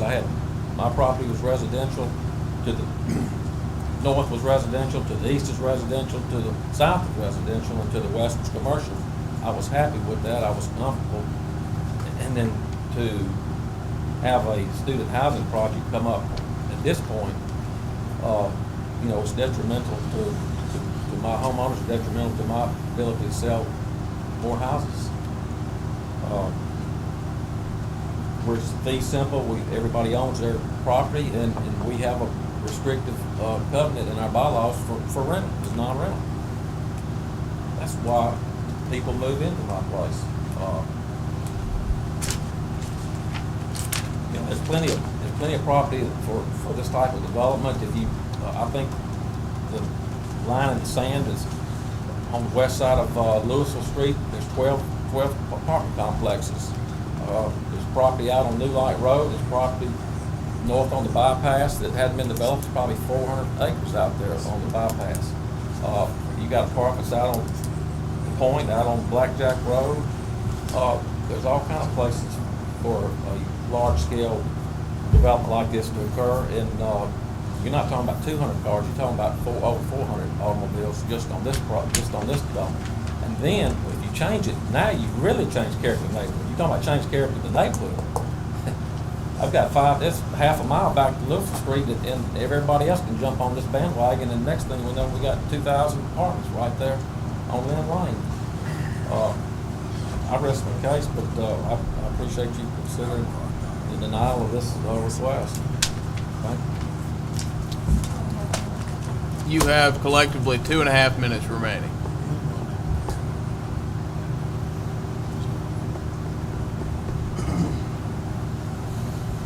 there anybody else wishing to speak in response? Anybody else wishing to speak in response? Seeing no one, Mr. Ambrosino, you've got 5 minutes of rebuttal. Okay, I'd like to address some points one by one as we had the different residences through. We'll start with the easy one.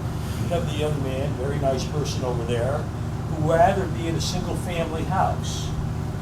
Okay, I agree, but a lot of people can't afford a single-family house, and that's why they're in a duplex and try to save some money.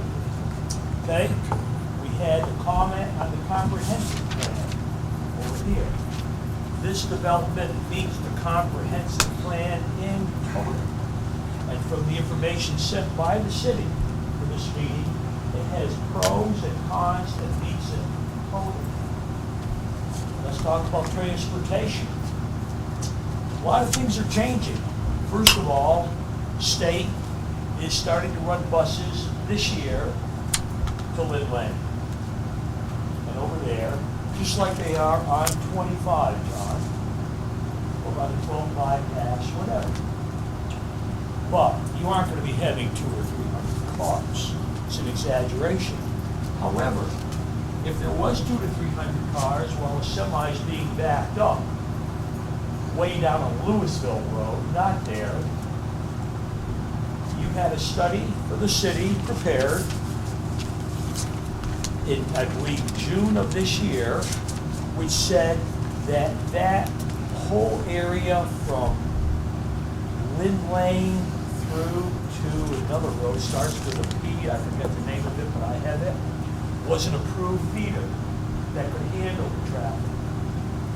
In addition, Lynn Lane was originally designed as a boulevard. It may not be needed as a boulevard. The other nice thing about the walking trail and the bicycle trail, there's a lot of people. You're only 3/4 of a mile from the college.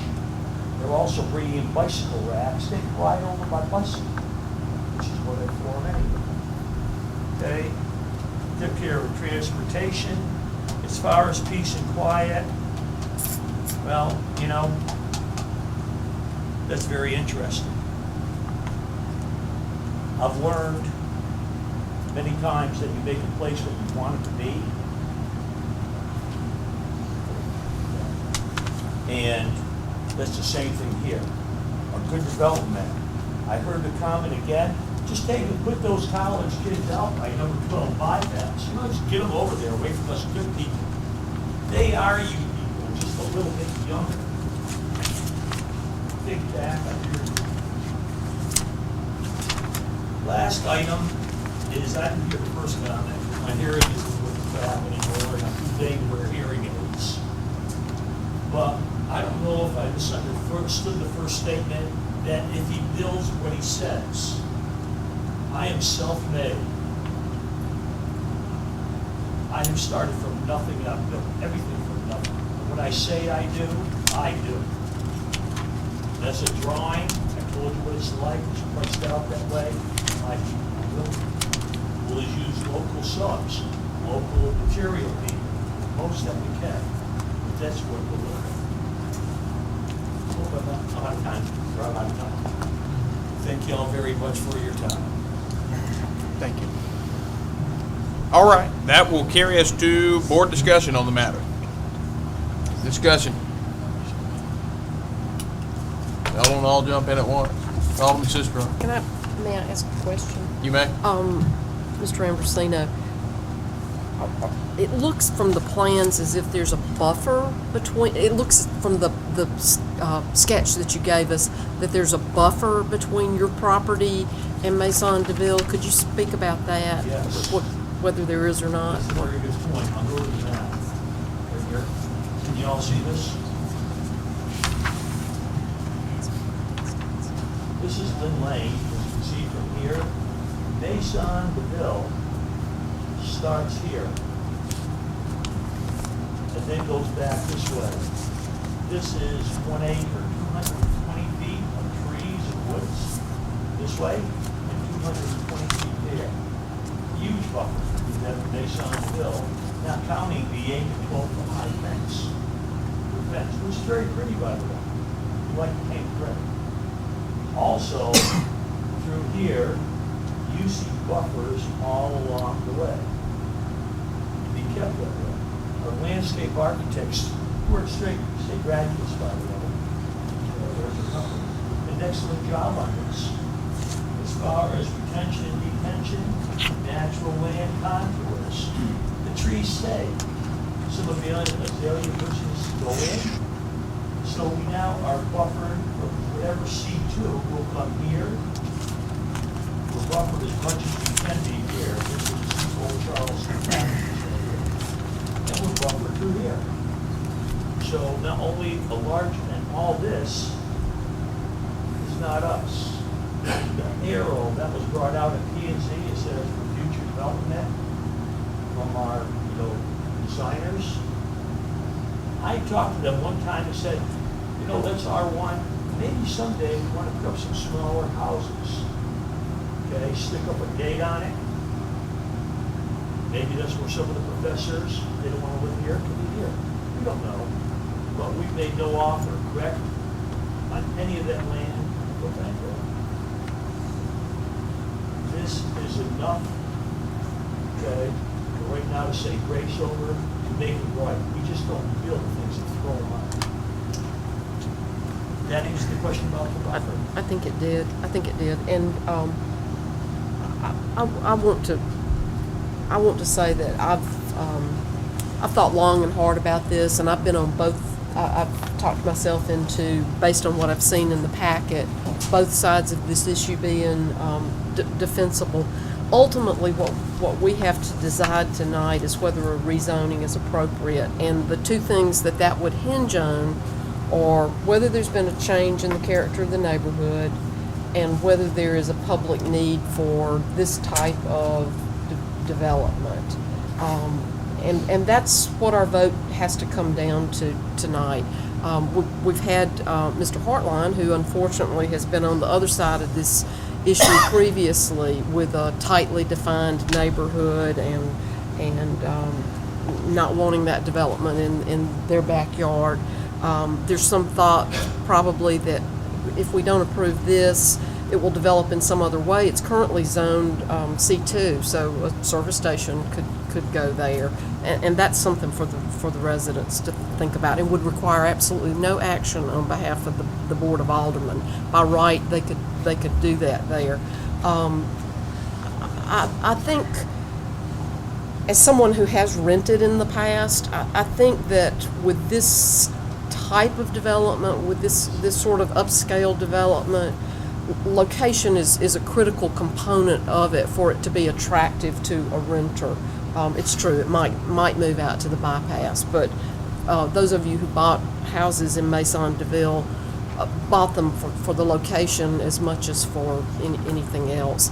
I appreciate the concerns about peace and quiet. I live in an older residential neighborhood. A lot of that property is becoming rental property or has become rental property, and that is part of living in a university town. It's a part of it. But we've had good student neighbors in our neighborhood. We've had bad student neighbors in our neighborhood. I think, though, at the end of the day, the decision we have to make is, has there been a change in the character of that neighborhood? And I think that neighborhood in that part of town is a little more broadly drawn. And is there a need for this type development? That's ultimately what we have to make a decision based on. Further discussion? I'll add to that. And I'll speak. Well, first, Mr. Ambrosino, I wish we had more developers who brought high-quality developments into this community like yourself. I think our 2000, and I've used this in planning classes. So as a faculty member in landscape architecture, I appreciate your effort. I appreciate the students or our students that have worked on this. I also realize that there are some huge issues with our comprehensive plan, because in 2005, and having led the discussion about the revisement of our comprehensive plan, it became abundantly clear that when you look at the significant findings of too many multifamily units, many poorly designed, cheaply constructed, and inappropriate places, that's a very broad brush. And I will say, and I'll be the first to say, and this goes in line with the comment that was made, when you look at the multifamily housing that was built in certain areas in this community from 1995 to 2005, they were extremely adverse. They were poorly constructed. They were improperly planned, and we, within the next 5 or 10 years, will reap the benefit of those declining populations in areas, hands down. But it's very difficult to make a statement like that when you look at the fact that the university is quickly outpacing the growth of the city, very quickly. When you look at the fact that there's a policy on campus that 100% of the freshmen have to live on campus, and over 90% of the dorm units on campus are being used to house freshman students. So then the question becomes, you've got a large population, all your upper class population needing a place to live. And in a context of a city that is almost smaller, that's a proper term there, than your university, then you've got some real issues on your hand. And so what's happened in the past is that we have pushed multifamily, because the term multifamily, just as the Washington Street project we've talked about, unfortunately there's this idea in this community that high density development is bad, when in fact it's not, when properly done. It actually enhances many things in the community when you have densities of that population that are able to do things in a proper way. And I think we have to be careful as a community and as a board to just carte blanche, second time I've used that, only time I've ever done it, make these decisions because it's a multifamily unit. Because that's, we've got to deal with these things. And so I've had a conversation with an engineer in town who's looking at 4 different developments that are multifamily, large unit multifamily developments. And the biggest battle that he fights right now is the idea that the city is just completely against multifamily units that are high quality. And so that's why we're seeing them on Octok. That's why we're seeing them on New Light. That's why we're seeing them. And so we can't continue to just push. And so from a public needs standpoint, it's clear that there's a public need for housing that is in and above a single family context. When you look at change in character, one of the fundamental principles in this whole comprehensive plan is that we have a complete saturation of C2 zoning. And when you look at the context and change in character, again, for the Washington Street project, I used, for the justification of change in character, the PUD that was immediately next to it that was on a different street. And I'll do the same here from the standpoint that you've got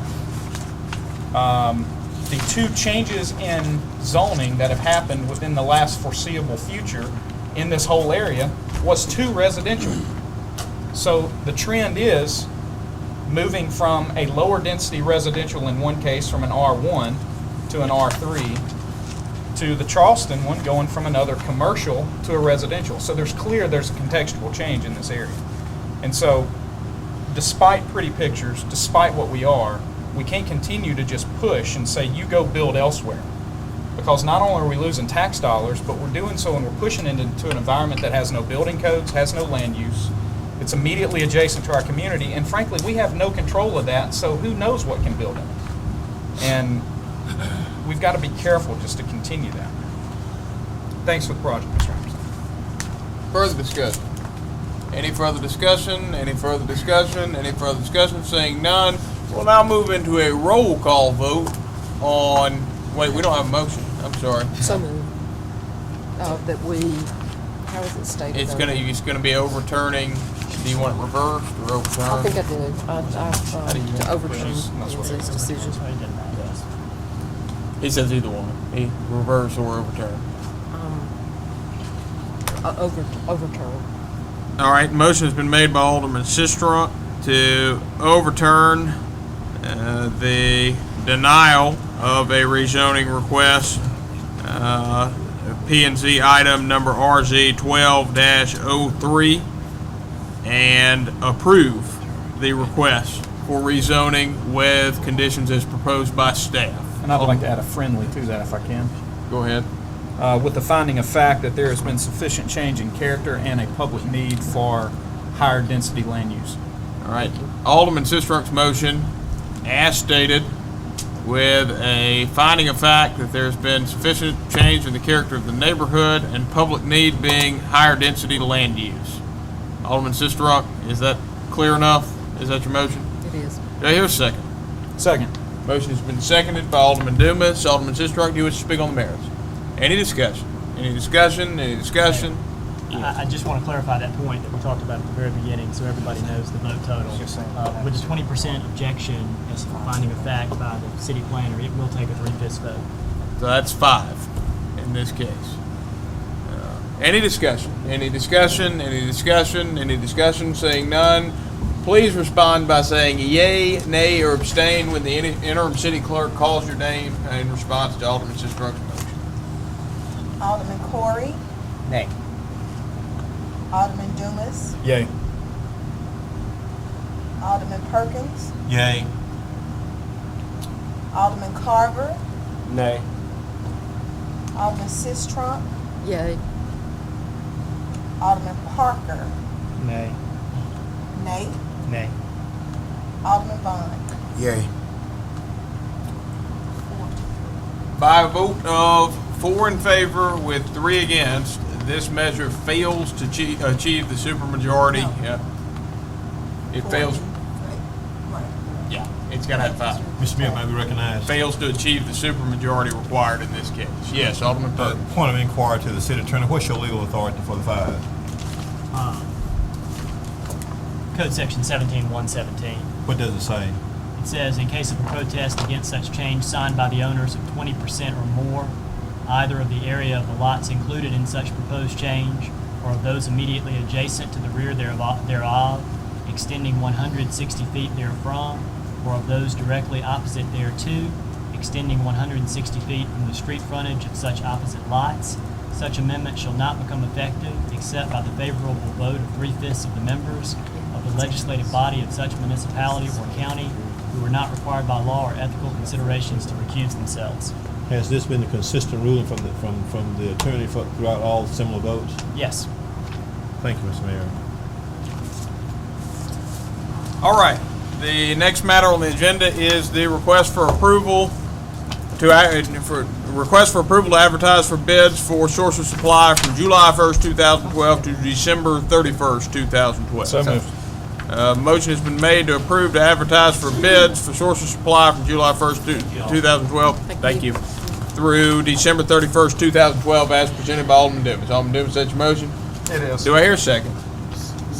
Do I hear a second? Second. Motion's been seconded by Alderman Corey. Alderman Dumas, you wish to speak on the merits? No. Any discussion? Any discussion? Any discussion? Seeing none, all those in favor, please signify by saying aye. Aye. All those opposed, please signify by saying nay. Well, we're gonna have to get some better ayes than that. All those in favor, please signify by saying aye. Aye. All those opposed, please signify by saying nay. Measure clearly passes. The next matter on the agenda is motion has been made by Alderman Dumas to approve of emergency repair of Terex digger truck in the amount not to exceed $25,000 as presented. Alderman Dumas, is that your motion? It is. Do I hear a second? Second. Motion's been seconded by Alderman Sistrunk this time. Alderman Dumas, you wish to speak on the matter? No.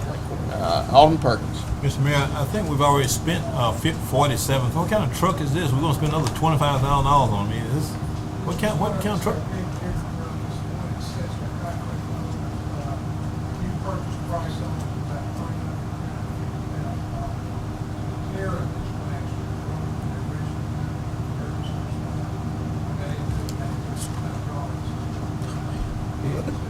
Let's try to take care of this truck as best we can. It almost cost $100,000 to operate this truck. Yes, sir. I'm going to go ahead and vote for it. Let's take care of it. Further discussion? Any further discussion? Any further discussion? Any further discussion? Seeing none, all those in favor, please signify by saying aye. Aye. All those opposed, please signify by saying nay. Measure clearly passes. Mr. Mayor, may I recognize you? May. Before I make the motion, Mr. Kemp, tell me real quickly, I'm glad to see this matter hit the agenda. These 2 roads that need some work. When the board approves this motion presumptively here, when are you going to get started on these 2 roads? Alderman, in the bid, I believe that the contractor has to enter into a contract with the city, I believe within 20 days. Okay, so your anticipation we'll get started when, if the residents ask? He would probably be issued, we would have a pre-construction conference after the contracts have been approved. We would give him a notice to proceed. You think maybe start doing it by middle of July at least? I think that's very reasonable. I was going to say early July. Right, Ms. Sproul, I'm sure, I'm not going to speak for the Vice Mayor, but would you keep me informed? I'm glad to see this type of improvements here. I'm going to offer a motion here for consideration of the bids. I guess we gotta get the bids. What's the bids, clerk? Consideration of bids. I'm getting him. Oh, you have them? Yes, sir, at the bottom, there's a, from Osborne Construction. Are there two options? There's a base bid, alternate one, and alternate two. An alternate We one? have the funding to do all, both the base bid and the alternate. So is that, I'm sorry, at your table. Oh, no, we're not to see it. And I'm Okay. sorry, because we took these bids on Monday, I wasn't able to get them in your packet. They have revised as a watermark. There should be 4 pieces there together. Okay, tell us real quick. I'm not trying to delay things, but tell me real quickly. I mean, because I'm just not seeing this. What should we do? What are you saying here? Yes, I haven't read it yet. I would recommend to approve Osborne Construction as the lowest and best bidder for the Greater Collier Road improvement. Authorize the mayor to execute a contract and have the contract which includes the base bid as well as alternate one and alternate two. Mr. Mayor, I'll stand for a motion. All right, Alderman Perkins has made a motion as stated by the city engineer. Alderman Perkins, is that your motion? Yes, sir. Do I hear a second? May I? Motion has been seconded by Alderman Sistrunk. Alderman Perkins, do you wish to speak on the No, merits? sir. Do you have that motion? Okay. Any discussion? Any further discussion? Any further discussion? Any further discussion? Seeing none, all those in favor, please signify by saying aye. Aye. All those opposed, please signify by saying nay. Measure clearly passes. The next matter on the agenda is the request for consideration for the bids for the Northside Drive Drainage Improvement Project, accepting the low bidder and authorization for the mayor to execute a contract with the approved contractor. Discussion. So moved. Motion has been made by Alderman Vaughn to approve. Who's the low bidder? It's at the very bottom, Osborne Construction, and that contract should include alternate one. Alternate one is essentially the city of Starkville Street Department performing all the clearing and grubbing. The approved local contractor coming in. That's a good. Alderman Vaughn has made a motion. North side. When are you gonna start that? It's at the bottom of the revised north side. Alderman Vaughn's made a motion to approve Osborne Construction as the lowest and best bidder for the Northside Drive Drainage Improvement Project and authorize the mayor to execute construction contract with the approved contractor for the work outlined in alternate one. Alderman Vaughn, is that your motion? Do I hear a second? Second. Motion's been seconded by Alderman Sistrunk. Alderman Vaughn, do you wish to speak on the merits? Any discussion? Alderman Parker. How's Osborne the low bidder if they're 100? Look at alternate one. The base bid was the contractor performing all the clearing and grubbing as well as the matting. So we're taking alternate bid one. Alternate bid one, which would be the street department performing the clearing. Good. Mr. Mayor, that's it. Very briefly. You may. Mr. Mayor, let's try to, and thank you for all this, but Mr. Mayor, let's try to get this a little bit earlier because it's kind of hard to get here. We've had a long night, got to read this, just to make right decisions. Not critical, but let's try to get this a little earlier if we can. Okay, sir? Thank you. Further discussion? Any further discussion? Any further discussion? Any further discussion? Seeing none, all those in favor, please signify by saying aye. Aye. All those opposed, please signify by saying nay. Measure clearly passes. The next matter on the agenda is the request for consideration of the bids for the 2012 Street Improvement Project. Discussion. So moved. Motion has been made by Alderman Sistrunk to approve of the bids for the 2012 Street Improvement Project, accepting the low bidder who is Falcon Contractor, and authorizing the mayor to execute the contract with Falcon. Mayor, if I could jump in here. Hold on, do you need to do it before I get the motion? Yes, well, it's outlined on the revised board packet. Right. That we are moving the Sherwood Road to the fall drainage list. Okay.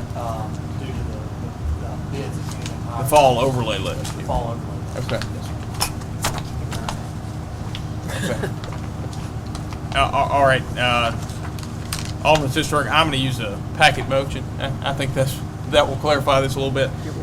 Motion to remove Sherwood Road from the 2012 summer roadway list and add it to the 2012 fall overlay list. Approve of Falcon Contracting as the lowest and best bidder for the 2012 street improvement projects, and authorization for the mayor to execute a construction contract with the approved contractor. Alderman Sistrunk, is that your motion? I think so. Do I hear a second? Second. Motion's been seconded by Alderman Corey. Alderman Sistrunk, do you wish to speak on the I matter? don't think so. Any discussion? Alderman Perkins. Mr. Mayor, I don't see the board approve. What's Utah Street we don't approve on this? Utah as well as Pike Street are approved on Yeah. the fall overlay. I just want to So we- bring that up, make sure so that those they're not are- omitting. So there will be 3 streets So we've already- currently on this approved and is approved. We've already assigned 3 for the fall schedule, which will be. Right. I just want to make sure while we're discussing, we don't Right, misunderstand. sure. I plan to bring that request advertised probably in August, late July or August, so we can pay something. And when you bring that, Mr. Engineer, now we'll be able to get that done before winter, right? This Please calendar make year. sure, because I've experienced some bad news with that. Yes, sir. As long as it doesn't start raining in September and doesn't stop till January. Okay, we're gonna hold you to it now. Even if I'll it do my rains, best. Yes, sir. you can get some coverage I'll do by my best. 2012. Yes, sir. I will certainly do my best. Further discussion? Any further discussion? Any further discussion? Any further discussion? Seeing none, all those in favor, please signify by saying aye. Aye. All those opposed, please signify by saying nay. Measure clearly passes. The next matter on the agenda, So moved. motion has been made by Alderman Corey to approve of the motion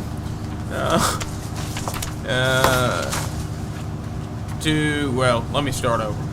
A motion has been made by Alderman Corey to approve Byram Construction as the low quote for University Drive traffic calming construction improvements, and authorization for the mayor to execute a construction contract with the approved contractor, and approval of adding $4,635 to the project from the following account.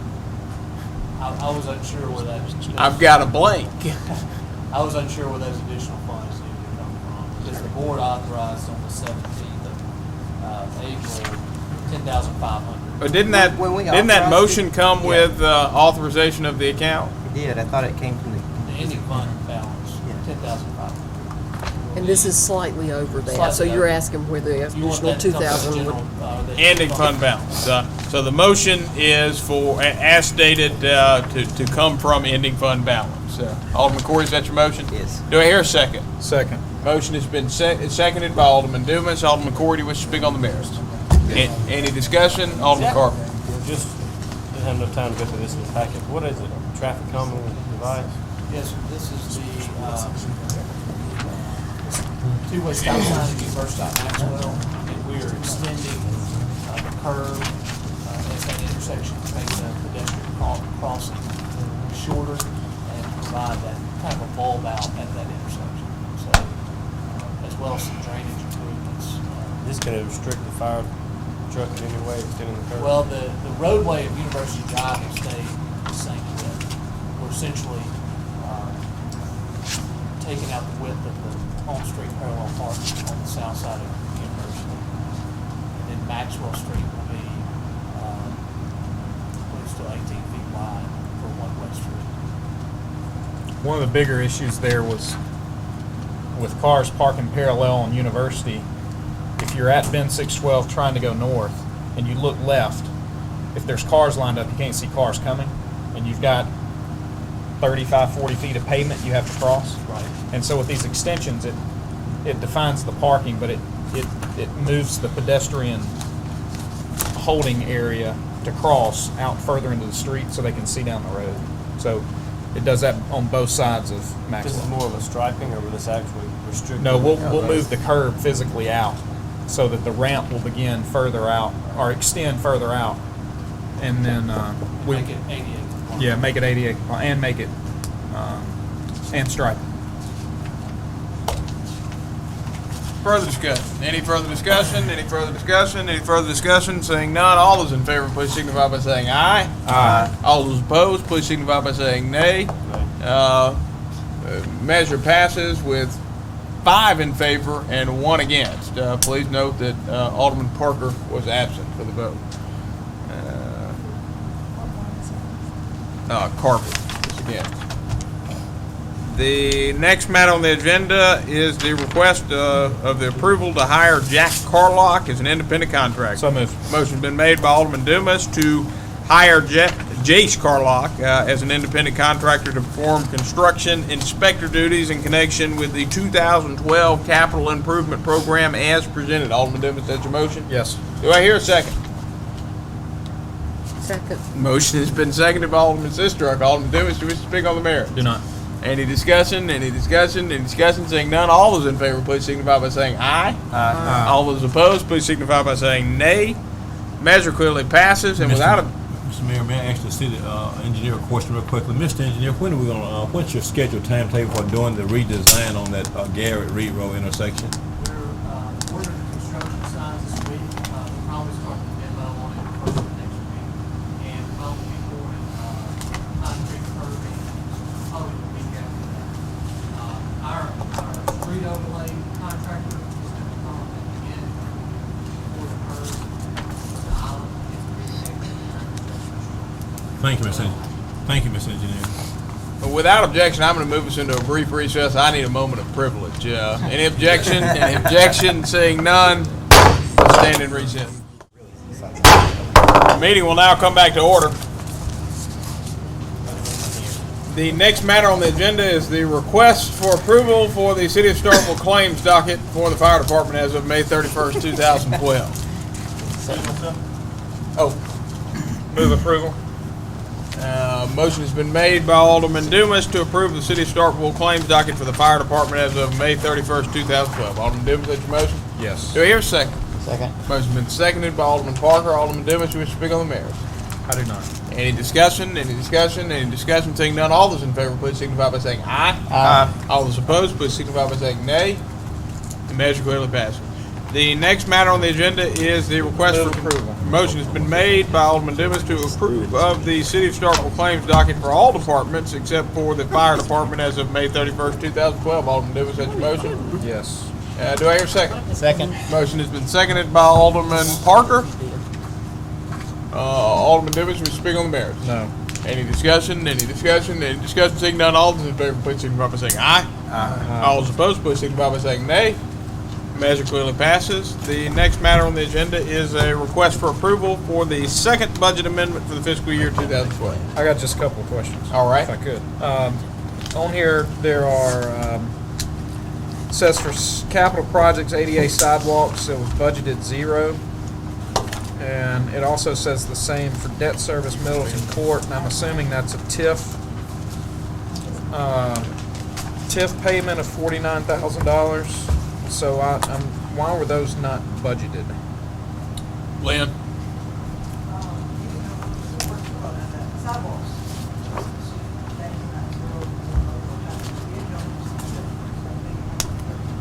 Do we not, we have a line item of that 50,000 for ADA, right?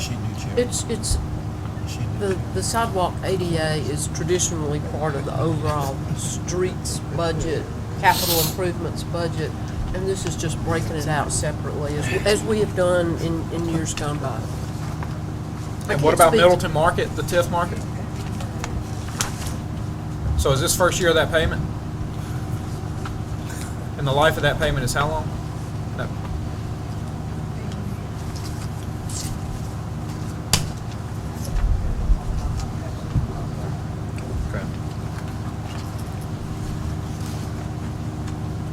We have no motion pending. How does that fluctuate? Associated with the debt, with the TIF? But it's on what percentage of that? 50%?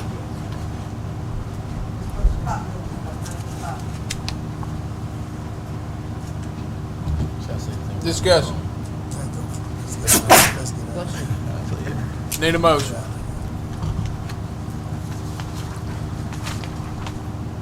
Well, I recommend approval of the budget amendment number 2 for fiscal year 2011-2012. Alderman Parker has made a motion to approve of the second budget amendment for fiscal year 2012 as presented. Alderman Parker, is that your motion? It is. Do I hear a second?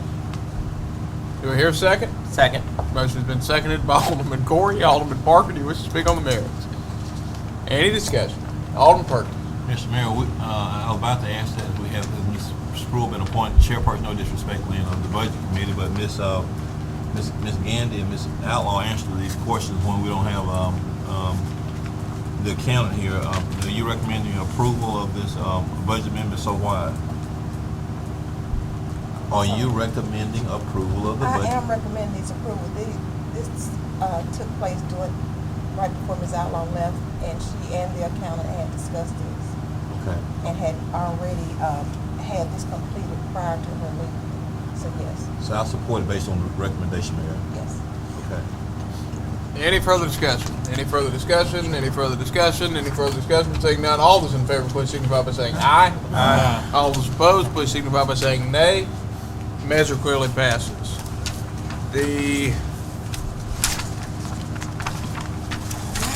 Move approval. next matter on the agenda is the approval to advertise for maintenance worker one, Public Service Department. Got a motion from Alderman Dumas to advertise for maintenance worker one in the Public Services Department as presented. Alderman Dumas, that's your motion? Yes. Do I hear a second? Second. A motion been seconded by Alderman Vaughn. Alderman Dumas, do you wish to speak on the merits? No. Any discussion? Any discussion? Any discussion? Any discussion? Seeing none, all those in favor, please signify by saying aye. Aye. All those opposed, please signify by saying nay. Measure clearly passes. The next matter on the agenda is Move approval. motion has been made by Alderman Dumas to approve of the advertisement for the vacant position of staff support technician level 3 in the police department as presented. Alderman Dumas, is that your motion? Yes. Do I hear a second? Second. Motion's been seconded by Alderman Corey. Alderman Dumas, you wish to speak on the merits? No. Any discussion? Any discussion? Any discussion? Seeing none, all those in favor, please signify by saying aye. Aye. All those opposed, please signify by saying nay. Measure clearly passes. The next matter on the agenda is approval. Alderman Dumas has made a motion to approve of the advertisement for a laborer in the Sanitation and Environmental Services Department as presented. Alderman Dumas has the motion. Yes. Do I hear a second? Second. Motion's been seconded by Alderman Parker. Alderman Dumas, you wish to speak on the merits? No. Any discussion? Any Mr. Mayor. Alderman Perkins. Miss Boyd, is this a budgeted position? Okay, but somebody retired,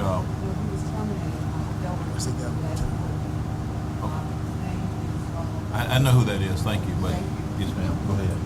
Further discussion? Any further discussion? Any further discussion? Any further discussion? Seeing none, all those in favor, please signify by saying aye. Aye. All those opposed, please signify by saying nay.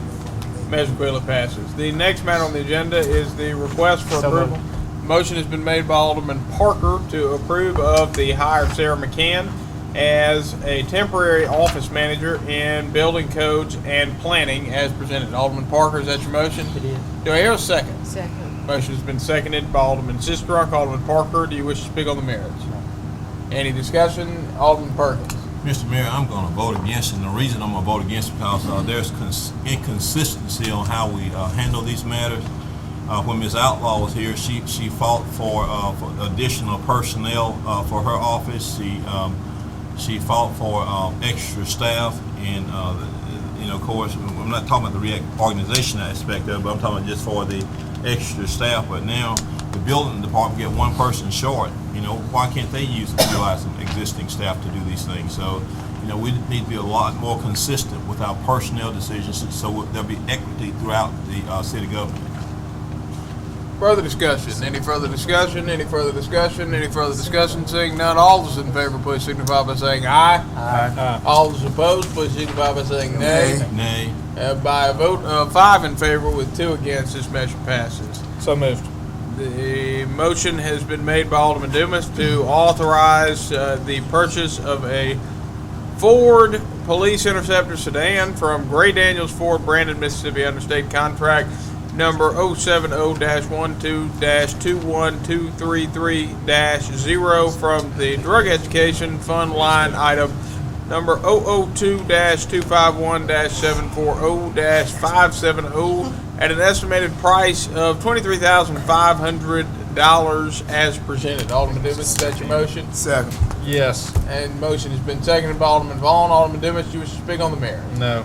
Any discussion? Any discussion? Any discussion? Seeing none, all those in favor, please signify by saying aye. Aye. All those opposed, please signify by saying nay. Measure clearly passes. The next matter on the agenda is a You may. Mr. Mayor, I move approval for Mr. James Welch to utilize consecutive annual leave days until his official PERS retirement date of June 30, 2012. Alderman Perkins has made a motion to approve of James Welch utilizing consecutive annual leave days until his official PERS retirement date on June 30th, 2012 as presented. Alderman Perkins, that's your motion? It is, Mr. Mayor. Do I hear a second? Second. Motion's been seconded by Alderman Vaughn. Alderman Perkins, do you wish to speak on the merits? No, sir, but Mr. Mayor, while I give him the floor, and I just want to thank Mr. Welch for his many years of service, and you worked real hard, Mr. Welch, and we appreciate all your service, okay? Congratulations on your retirement. Yes, sir. And Alderman I Sistrum. wanted to say the same, and I also wanted to say kudos for making it to the end of this meeting. You need a few extra days. Further discussion? Any further discussion? Any further discussion? Any further discussion? Seeing none, all those in favor, please signify by saying aye. Aye. All those opposed, please signify by saying nay. Measure clearly passes. The next matter on the agenda is a request for approval to insert our annual drinking water. So moved. Motion has been made by Alderman Vaughn to approve of the insert in our annual drinking water approve of the insert of our annual drinking water consumer conference report into the June utility bills as presented. Alderman Vaughn, is that your motion? Yes, sir. Do I hear a second? Second. Motion has been seconded by Alderman Sistrunk. Alderman Vaughn, do you wish to speak on the matter? Nope. Any discussion? Any discussion? Any discussion? Seeing none, all those in favor, please signify by saying aye. Aye. All those opposed, please signify by saying nay. Measure clearly passes. The next matter on the agenda is a request for authorization to sell as surplus. Motion has been made by Alderman Corey to authorize the sale as surplus of 3 refuse trucks and 40 containers for scrap as presented. Alderman Corey, is that your motion? Yes. Do I hear a second? Motion has been seconded by Alderman Carver. Alderman Corey, do you wish to speak on the merits? No, but I think our department head does. I like to, when you have them in surplus, you already have approved of what you surplus. I like to sell these, items. Online. Right out. And that's what I'm asking y'all. Is that, I know the city of Starkville policies, but I don't know the state policies pertaining to selling outright materials. What you mean outright? Put it back in your budget. When I say outright, I mean like taking across the scales ourselves to sell. What do you mean, take it? This is not to bid out. This is not to bid out. That's what I want you all to understand. This is not to bid out. Like take it to an auction? Yes, take them over to like West Point, whoever's selling has the highest price, to sell them ourselves. We placed this out for bid on 1/18 of 2011. And you all approved that it be sold as surplus, to be advertised and sold as surplus. We advertised, there were no bidders at that time. Therefore, we still have the same items. So what I wanted to do is try to get them off the lot, but since everything still is up so high and everything, I would like to take them myself, our department themselves, and take it over there and maintain the money instead of bidding it out. How much money do you expect to yield from this? I am not sure, sir. What you're asking us, is this request in our board packet? What Yes, you're asking us yes, to sir. sell it Yes, outright? Yes, sir. And that's why I want. Is that, you said it's not board policy? I'm not sure. That's why I'm saying, I know the city policy, I don't know the state policy. I got it. That's why I want to elaborate on it. Is this an urgent and necessitous matter in there? No. Okay. Well, yes, it is, because we want, trying to eliminate some items from a certain particular spot to free it up. The reason I asked the question is if I could have one more meeting to get comfortable with the issue about whether we can sell it outright, given that nobody responded to bids for surplus. I'd like to rescind my motion. Alderman Corey has rescinded his motion without objection. We're going to rescind that one. Any objection? Any objection? Seeing none, Alderman Corey's motion has been rescinded. And that, believe it or not, exhausts the open session portion of our agenda. We do have a few items for executive session. I move we go into executive session, or closed session. Alderman Dumas has made a motion to go into closed session to determine whether there's a need to go into executive session. Do I hear a second? Second. Motion's been seconded by Alderman Perkins. Alderman Dumas, you wish to speak on the merits? No. Any discussion? Any discussion? Any discussion? Saying none. All those in favor, please signify by saying aye. Aye. All those opposed, please signify by saying nay. Measure clearly passes. We're going to go into closed session, and As we clear the room without objection, I'm going to enter us into a brief recess, but let's do stay close.